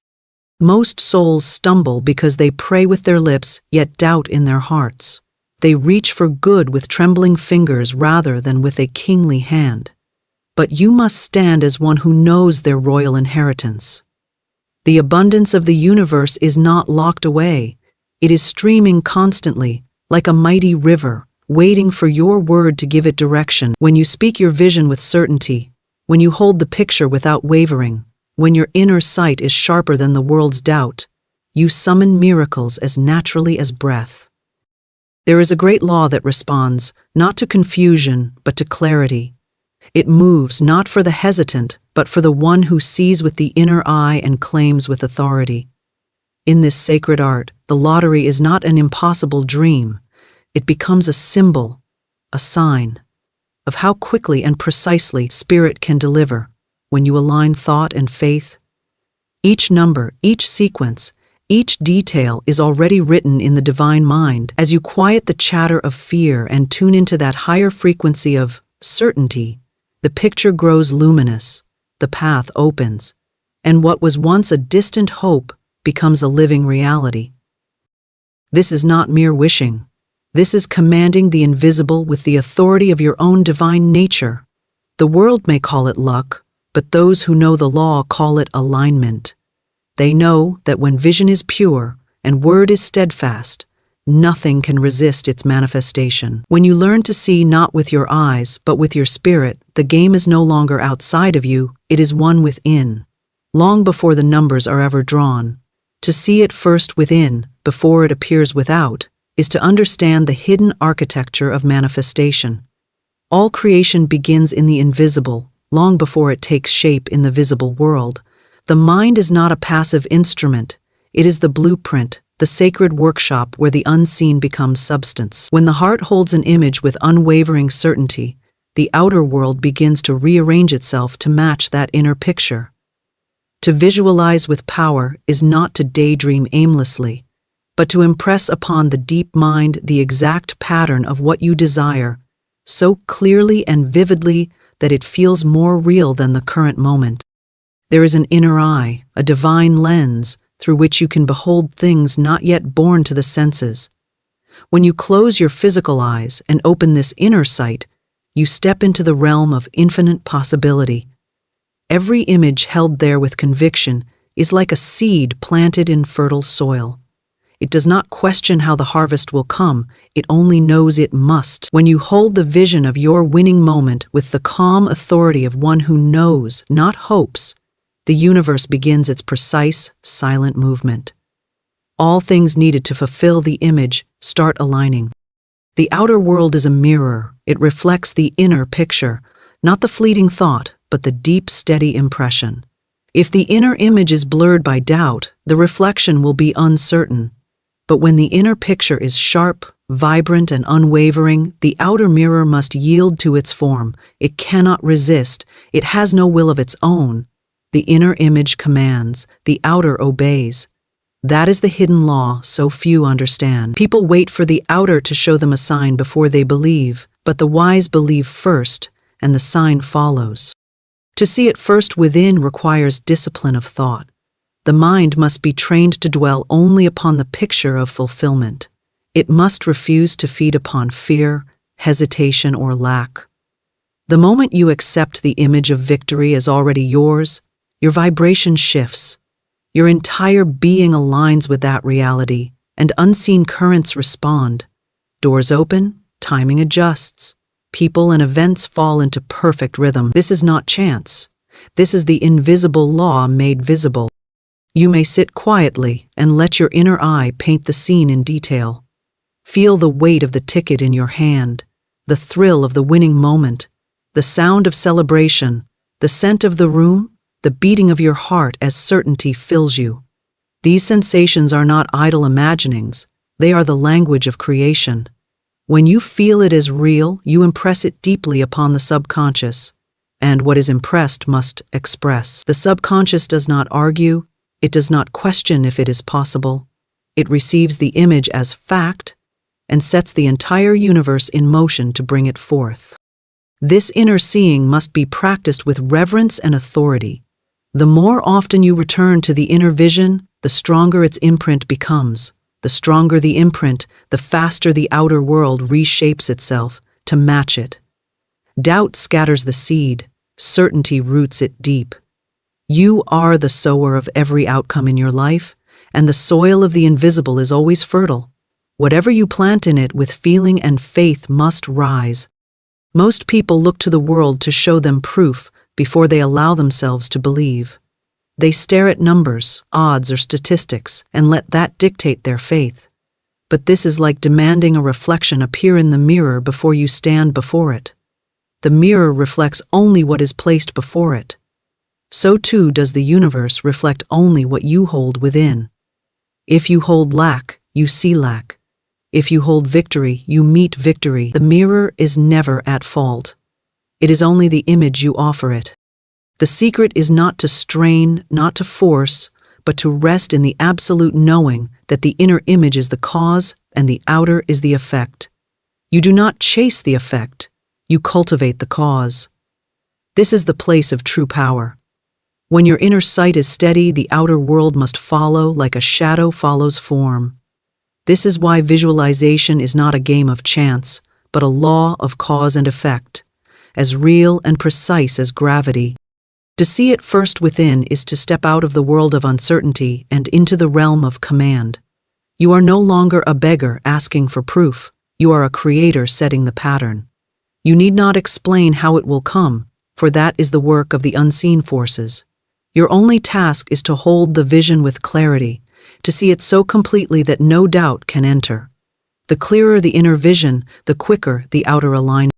When you learn to close your eyes to the noise of the world and open them to the stillness of your spirit, you find that what you desire is already waiting in the invisible, whole and perfect. You are not trying to make it happen, you are simply allowing it to reveal itself. The inner image is the invitation, the outer reality is the response. Every great manifestation begins as a whisper in the inner chamber of the mind before it becomes a roar in the world. This seeing is not the fragile seeing of a wish, but the firm seeing of a decree. When kings and queens of old gave their word, they did not wonder if their command would be carried out. So must you hold your vision as a royal decree issued into the unseen. The moment you speak it within, the unseen begins its movement. To see it first within is to trust the invisible more than the appearance, to rest in certainty while the world catches up. The outer world may still look unchanged as your inner vision blazes like a torch, but appearances are the last to move. The roots grow beneath the soil before the sprout breaks through. This is why patience is not waiting in fear, but standing in calm knowing. The unseen work is already underway. Each time you return to the inner picture, you water the seed. Each moment you feel it real, the roots deepen. Eventually, the unseen becomes seen, not as a miracle, but as an inevitable unfolding. The vision held steadfast is the seed. The outer manifestation is the harvest.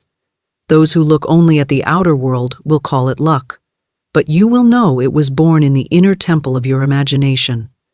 This is the law of seeing first within, the unshakable foundation upon which all manifestations stand. It is the way the unseen world speaks into form, the way desire becomes reality, the way the game is won before the numbers are ever revealed. To speak your vision as law, not as wish, is to rise above the trembling language of hope and step into the royal language of certainty. Words are not idle sounds drifting into space. They are commands to the unseen, declarations to the substance of the universe. The spoken word is creative power in motion. Every word you utter with conviction carves a path through the invisible and shapes the outcome in the visible. When you speak as though what you desire is already fact, the universe bows to that decree. It does not argue, it moves, it aligns, it obeys. To wish is to plead, to speak as though something is out of reach, to place yourself beneath the thing you desire. But to declare as law is to stand in authority, to speak as one who already possesses, to issue your words like a king's seal upon a royal command. The energy of wishing is soft and uncertain. It drifts and fades, But the energy of declaring is sharp, clear, and irresistible. It carries weight, it carries dominion. It tells the universe exactly what shape to take. Every moment you open your mouth, you give shape to your reality. Many speak casually, not realizing that their words are living seeds. A seed of doubt grows just as surely as a seed of faith. A seed of lack grows just as quickly as a seed of abundance. The soil of the unseen does not discriminate. It receives whatever you plant. If your words are laced with fear, it reflects fear. If they are charged with authority, it reflects power. To speak your vision as law is to stop scattering uncertain seeds and begin planting with deliberate mastery. You do not need to shout. The power does not lie in volume, but in vibration. A whisper spoken with conviction is mightier than a loud cry spoken in doubt. It is the inner authority behind the word that moves mountains. When you speak your winning moment as though it is already done, the vibration of certainty radiates through your being. That vibration becomes your signal to the unseen, and the unseen responds with precision. The outer world cannot resist a word spoken as law. When you declare, you must speak in the present, not in the language of delay. To say, "I will," is to push it into tomorrow. To say, "I have," is to anchor it in now. The unseen moves through the present, not through the distance of a future hope. The moment you speak as though it is already yours, something shifts. The outer world may appear unchanged, but the foundation beneath it begins to move. The spoken word is the hammer striking the unseen stone, shaping it into form. It is not enough to think in silence and then undo it with weak speech. Thought is the mold, but the spoken word sets the mold in motion. It gives life to the vision. Each time you declare your vision, you are not begging for it to come, you are commanding it to manifest. The universe responds to authority because authority is aligned with the law of creation. When you speak with doubt, the command is unclear. When you speak with certainty, the command is law. The words must be clean and exact, untainted by hesitation. To say, "I hope I win," is to cast a shadow of uncertainty. But to say, "I have received my winning," is to proclaim a fact to the invisible. The invisible hears no difference between what is seen and unseen. It accepts the command and builds the bridge between where you stand and what you have declared. Your words are the blueprint. Your conviction is the foundation. There are unseen forces listening, not with ears but with vibration. They do not hear the literal sound of your words. They feel the energy that rides upon them. A wavering tone reveals a wavering heart. A steady tone reveals an unshakable knowing. When your inner belief and spoken word match perfectly, manifestation accelerates. There is no conflict, no delay, no doubt. The outer world follows the line of least resistance, and your command becomes fact. It is wise to speak your vision often, not in a restless repetition born of fear, but in a calm, rhythmic decree that reinforces your dominion. Each word spoken with certainty strengthens the invisible structure of your reality. Like a sculptor striking the marble with precision, each word chips away at the unseen block until the masterpiece emerges. The moment of outer manifestation is only the final unveiling of what your words have already shaped. Many speak their vision like a question, hoping the universe will answer. But the universe does not answer questions.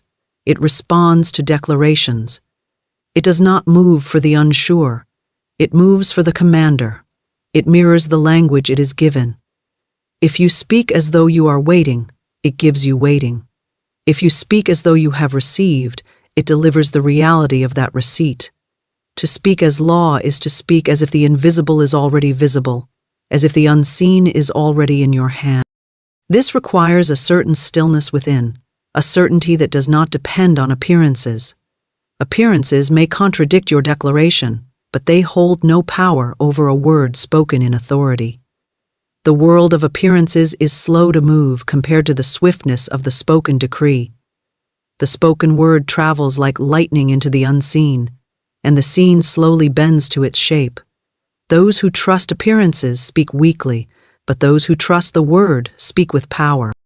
When you speak your vision, you must feel it resonate through every cell of your being. It is not mere recitation, it is embodiment. Your breath carries the word, your tone carries your faith, your vibration carries your command. You are not merely saying words, you are shaping the unseen fabric of reality. Every statement made with authority is like a stake driven into the ground of the invisible, marking your territory, declaring, "This is mine now." To speak as law is to accept no contradiction. If doubt arises in the mind, it must be silenced with the word. You speak over fear until it bows. You speak over hesitation until it dissolves. The word is the sword that cuts through all resistance. It has no rival except your own uncertainty. When your speech no longer carries the tremor of wishful thinking, but the steady rhythm of divine command, everything begins to fall into place. This is not arrogance, it is alignment with the law of creation. All great manifestations begin with a spoken decree. Empires were built on words. Movements were born from declarations. Lives were transformed when a single voice said, "So it is." You are not separate from this power. It lives in your mouth, waiting for you to use it with purpose. To speak as law is to stop asking for permission and begin issuing the command. When the world sees your manifestation, it may call it chance. It may call it luck. But you will know it was the invisible law answering the call of your voice. You will know the words you spoke shaped the path beneath your feet. You will know that your command went forth long before the outer evidence arrived. This is the nature of true speech. Not the frail words of a beggar, but the unwavering decree of a creator. Every time your lips form the words of certainty, the unseen rearranges itself around your vision. People appear, circumstances shift, doors open, paths clear. Not because you pleaded, but because you commanded. The universe understands the language of law, not the language of wish. When you finally speak your vision with the authority of one who knows, the outer world must align. It cannot do otherwise. The word has been spoken, and what is spoken in authority sets creation in motion. To hold unwavering faith in the unseen is to anchor yourself in the quiet certainty that the invisible is more real than the shifting appearance of the visible. Faith is not fragile hope. Faith is not a trembling wish.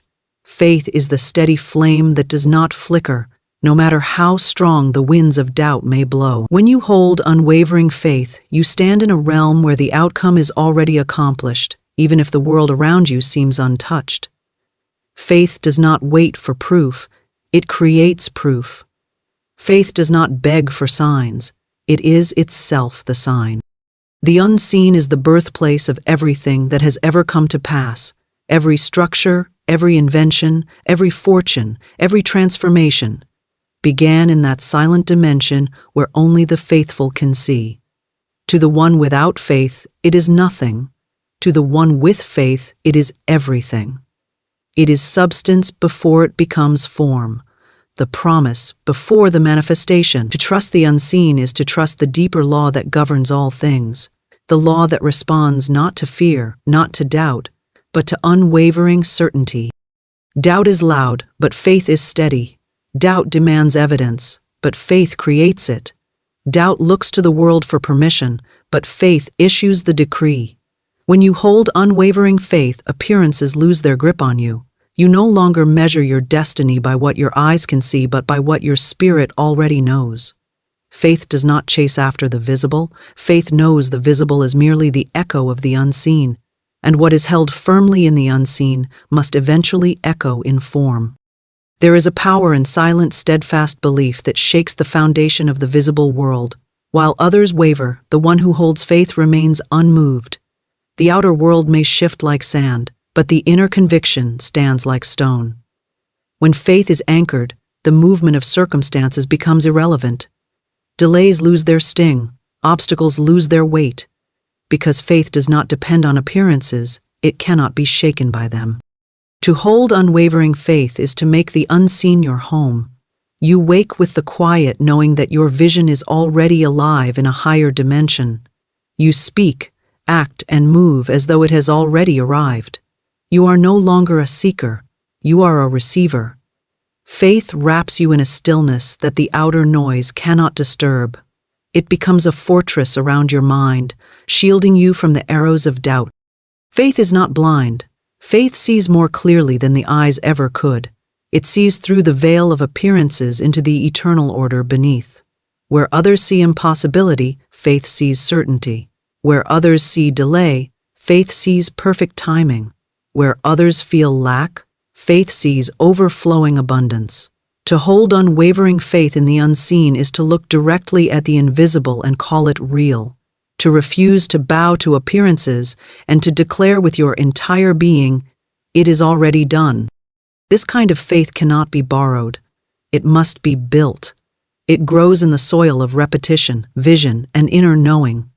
Each time you return to the picture of what you desire and choose faith over fear, your root deepens. Each moment you refuse to flinch at the appearance of delay, your trunk strengthens.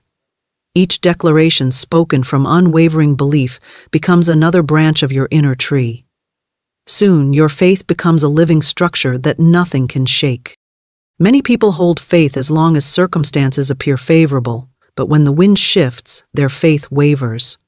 True power begins where appearances contradict your vision. It is in that space that unwavering faith stands alone, radiant, untouched. This is the turning point. The unseen is not moved by outer storms. It waits for your inner stillness. When you refuse to waver, when you remain anchored in knowing, the outer world is forced to yield. Faith is not a feeling that comes and goes. It is a state of being that you choose. The outer world may whisper, "It's not happening." Doubt may scream, "It's too late." But faith stands in quiet silence and answers, "It is already mine." That silence is more powerful than 1,000 cries of fear. That silence commands. That silence holds. That silence moves the unseen into the seen. The unseen is rich with endless possibilities.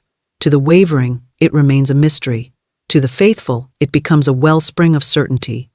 When you hold unwavering faith, you are no longer waiting for something to happen. You are living in the reality of it already done. Your faith becomes the bridge that connects the invisible vision to visible manifestation. You no longer question when or how, you simply know. Unwavering faith creates a magnetic force. It draws to itself everything that aligns with its vibration. People, circumstances, and events begin to move in ways beyond conscious calculation. To those on the outside, it may seem like coincidence or luck, but to the one holding faith, it is the natural order of things. Faith does not struggle to attract, it simply allows. It holds the space, and the universe fills it. To hold unwavering faith in the unseen is to become untouchable by fear. It does not mean fear never whispers. It means fear has no power to sway you. When fear knocks, faith does not answer. When appearances threaten, faith remains unmoved. This unshakable position is what bends reality. The outer world can only mirror the inner state, and when the inner state is unbreakable, the outer must conform. In moments of silence, when no one is watching, when nothing seems to move, faith is the invisible companion that whispers, "Keep standing." It does not need evidence because it is evidence. It does not require proof because it is proof. It does not bow to time because it lives outside of time. The unseen is timeless, and faith is the language through which it speaks. This kind of faith is not born overnight. It is built each time you choose trust over doubt, each time you anchor in certainty when appearances urge panic. Each test is an opportunity to strengthen your roots. Each storm is a chance to prove that nothing can move what is already settled in the unseen.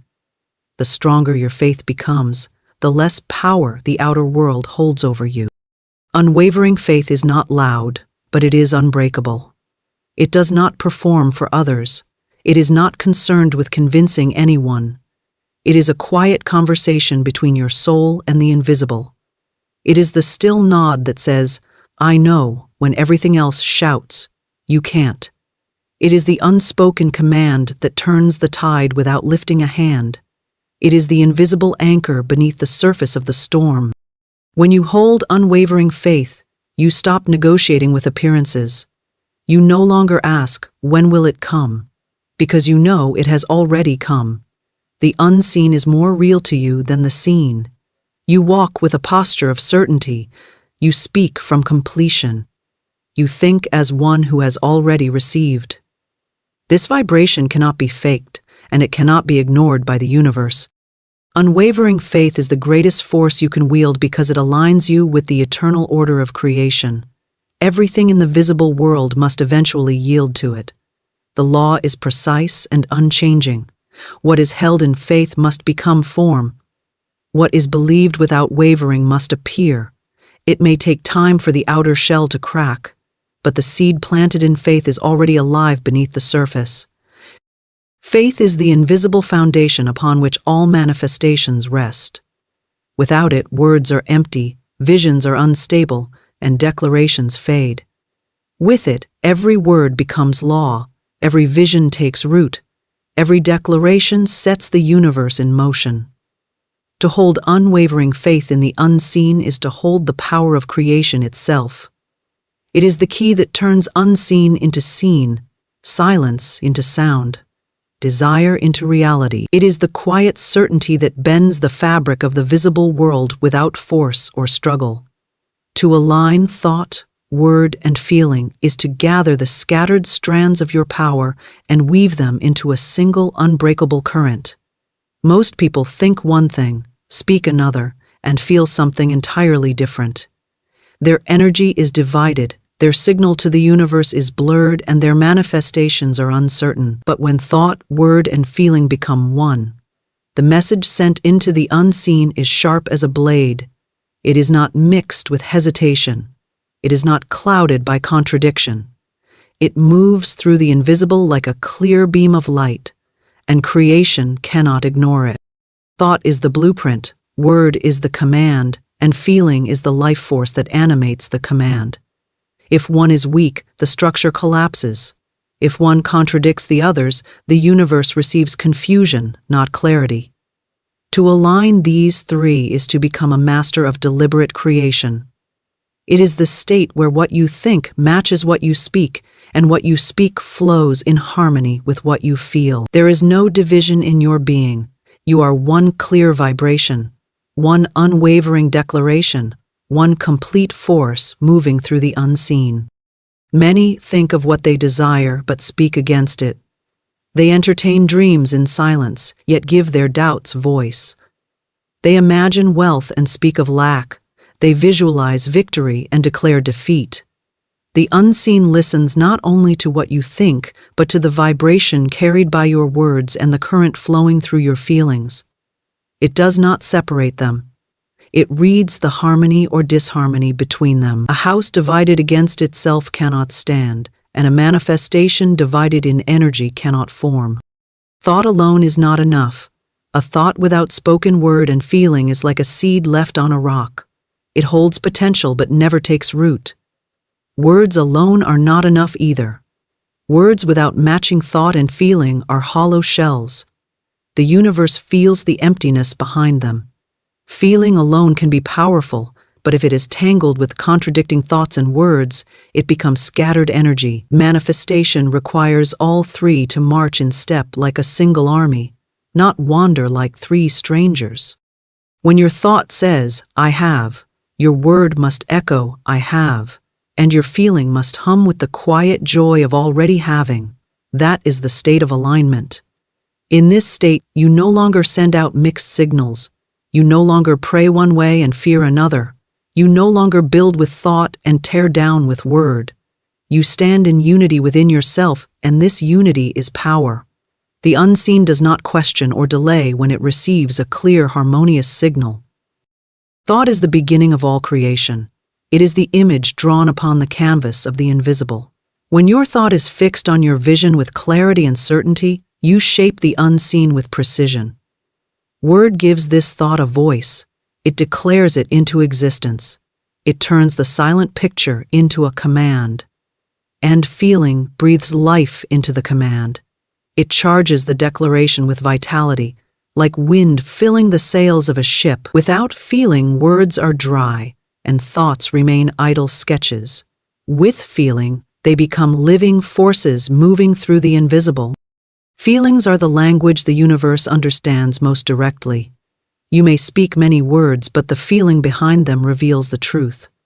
If your words say, "I have," but your feeling whispers, "I doubt," the unseen will respond to the whisper, not the word. The vibration of your emotion is stronger than the sound of your speech. This is why alignment requires more than reciting phrases. It requires bringing your inner state into harmony with your declaration. This alignment does not come by chance. It is a deliberate act of mastery. You train your mind to hold the vision without wavering. You choose your words carefully, speaking only what affirms the vision. You nurture the feeling of already possessing the outcome. This creates a steady current, a rhythm between thought, word, and feeling that grows stronger with each repetition. The more often you return to this harmony, the more powerful your signal becomes. Many waver because their emotions betray their words. They speak affirmations but carry a current of fear beneath. They declare abundance but hold tight to the feeling of lack. This contradiction dilutes the power of their creation. The universe does not respond to empty speech, but to the unified energy behind it. When you speak what you truly feel and think, the vibration is strong and the response is swift. To align thought, word, and feeling is to stop living in fragments. It is to stop sending out one message with your mouth and another with your heart. The invisible cannot respond to confusion, it must have clarity. A confused command delays manifestation, not because the universe is unwilling, but because the signal is tangled. Alignment is clarity. It is a single flame burning steadily, not a flickering light tossed by the wind. This alignment is like tuning an instrument. If one string is off key, the entire melody falters. But when each string is tuned to the same note, the music flows effortlessly. Thought must be tuned to certainty. Word must be tuned to declaration. Feeling must be tuned to possession. Together they create a melody so clear that the unseen responds as if it had no choice. This is not force, it is harmony. When your inner state is aligned, even silence becomes a command. You no longer need to shout your vision into the world. The steady vibration of your being becomes enough. People begin to appear. Opportunities unfold. Circumstances shift without visible struggle. This is the quiet power of alignment. It is invisible to the eye but unmistakable in its effects. You may practice this alignment by returning to the image of your desire in thought, speaking it aloud with conviction, and then letting the feeling of it already being yours fill your body. This creates an inner circle of power. Thought creates, word commands, feeling seals. When this circle is unbroken, no force can delay the unfolding of what you have declared. The universe mirrors what you are, not what you pretend to be. Alignment makes you a perfect reflection of your vision. This state requires vigilance. Stray thoughts must be caught before they scatter the current. Careless words must be silenced before they undo the work of your declarations. Negative feelings must be soothed and redirected. This is not repression, it is mastery. You become the keeper of your inner alignment, not its victim. You guide your energy like a sculptor shaping marble. As the alignment grows stronger, you no longer question the timing of your manifestation. You know the signal has been sent clearly and completely. The universe responds to clarity like iron to a magnet. The waiting ceases to feel like waiting. It becomes quiet expectancy, the kind that knows the result is inevitable. The outer world must yield to the inner command that has been sent in harmony. When thought, word, and feeling move as one, doubt has no place to live. Contradiction has no soil to grow in. You walk with the steady confidence of someone whose vision is not in question. This alignment becomes a living force within you, a silent current that bends reality to match the inner image. You no longer chase, you no longer plead, you simply are, in harmony with what is already yours in the unseen. This is the hidden strength of alignment. It is not noisy, yet it is absolute. It does not rely on luck, yet it draws fortune with precision. It does not beg the universe to act, it speaks with the voice of one who knows the universe is already responding. Alignment is the secret behind every effortless manifestation, the invisible key that unlocks the visible result. When thought, word, and feeling speak in one voice, the unseen answers. It cannot do otherwise. To claim your good as already yours is to step out of the waiting room of life and take your rightful seat at the table of abundance. Most people ask, beg, and plead for what they desire, as though the universe is a reluctant giver. But the truth is that every good thing exists already in the unseen, waiting for recognition, not negotiation. When you claim your good, you are not trying to convince the universe to give it to you. You are simply accepting what has already been prepared. Claiming is ownership in the invisible, and ownership in the invisible precedes possession in the visible. This is the difference between hoping and knowing. Hoping keeps the desire at a distance. Knowing pulls it into the present. To say I will have is to live in tomorrow. To say I have is to bring tomorrow into today. When you claim, you move beyond the language of lack into the vibration of fulfillment. You no longer see yourself as someone trying to receive. You see yourself as one who has already received. The shift is subtle but mighty, for the universe responds not to longing but to certainty.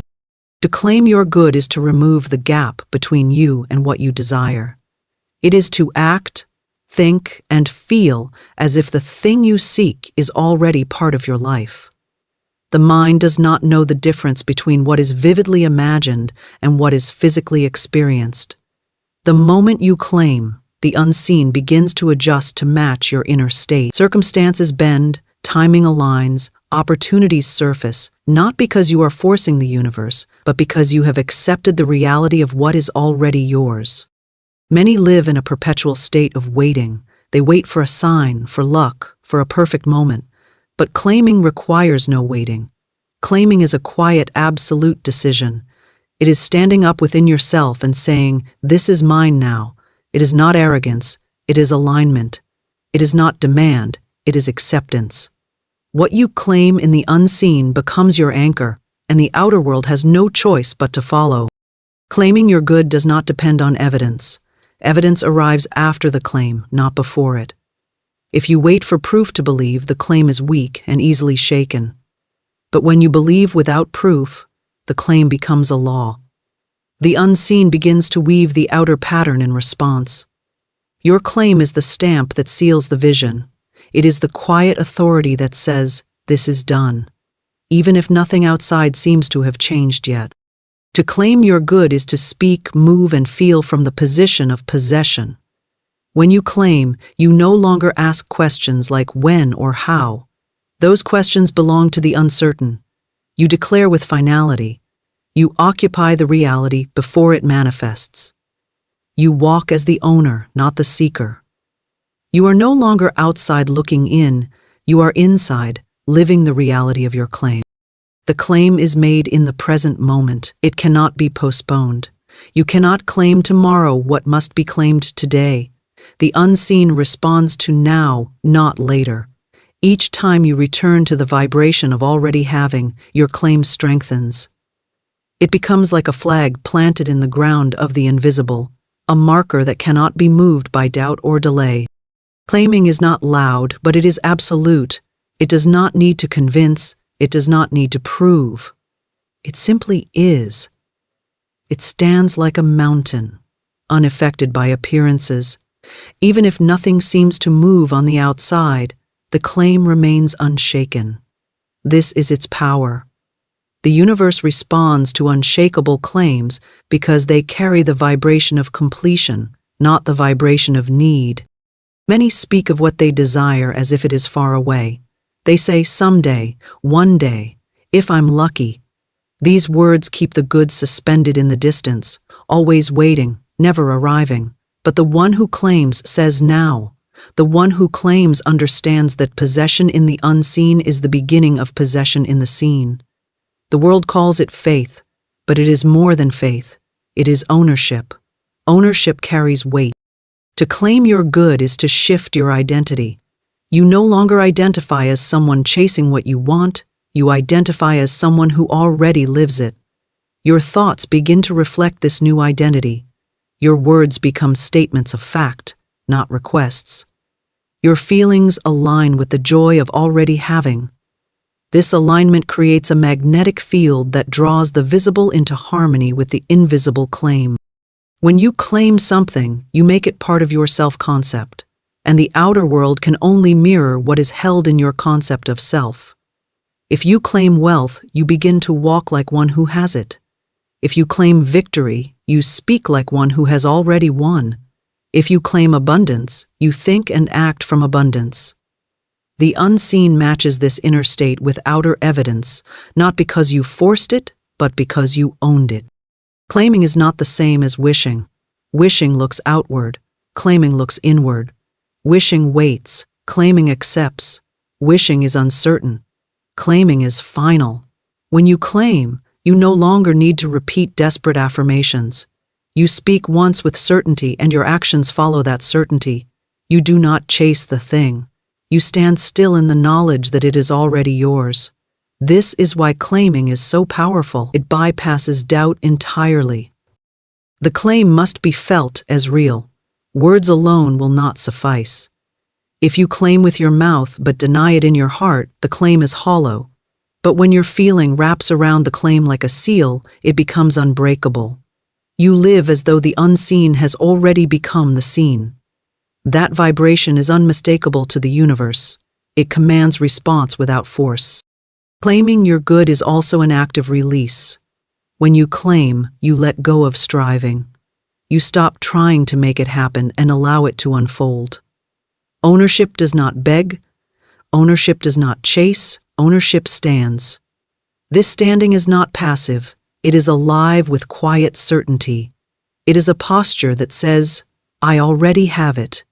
And the world around you slowly rearranges itself to reflect that truth. This way of claiming is not bound by time. Time becomes a servant to the claim, not its master. Those who wait are subject to time. Those who claim make time bend to their vibration. Delays may appear, but they cannot deny what has already been claimed in the unseen. The claim is law, and law is unbothered by appearances. Every claim made with unwavering conviction carries its own gravity. It draws into orbit everything needed to make the unseen visible. This is why some people seem to move through life as if doors open effortlessly. They have claimed what they desire. They have owned it within themselves long before it showed up outside. The outer world simply follows their inner authority. Claiming your good is also an act of remembrance.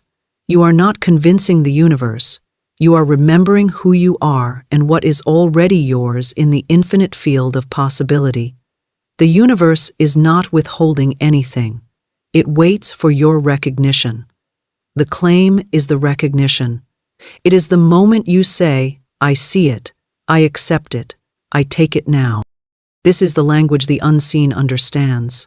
Not begging, not hoping, not waiting.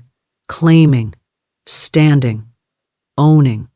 You move as if it is already done because in the unseen it is. The outer world has no power to deny what the inner world has already accepted. The claim becomes the foundation, the center of gravity, the quiet authority that bends reality without force or struggle. To claim your good as already yours is to end the separation between you and the thing desired. It is to stand not outside the gate but inside the palace. It is to declare, this belongs to me, and let the unseen do the arranging. The moment you claim, the vibration changes, and when the vibration changes, the outer must obey. What is claimed in the invisible becomes the invisible anchor that pulls the visible into place. Many will look at the outer evidence and say nothing has changed. But the one who has claimed knows the change happened the moment the claim was made. Everything after that is merely the unfolding of what is already secured. This is why claiming carries such quiet power. It does not fight. It does not plead. It simply stands as law. It is the still voice that moves mountains. The claim does not need to be repeated endlessly, because true ownership does not beg for proof. Once claimed, you move through your days with the steady knowing that what belongs to you cannot be denied. You stop living in lack and start living in possession. The outer world may take its time to adjust, but the claim is already settled. The unseen is already aligned. The rest is only the unfolding of what has already been declared as yours.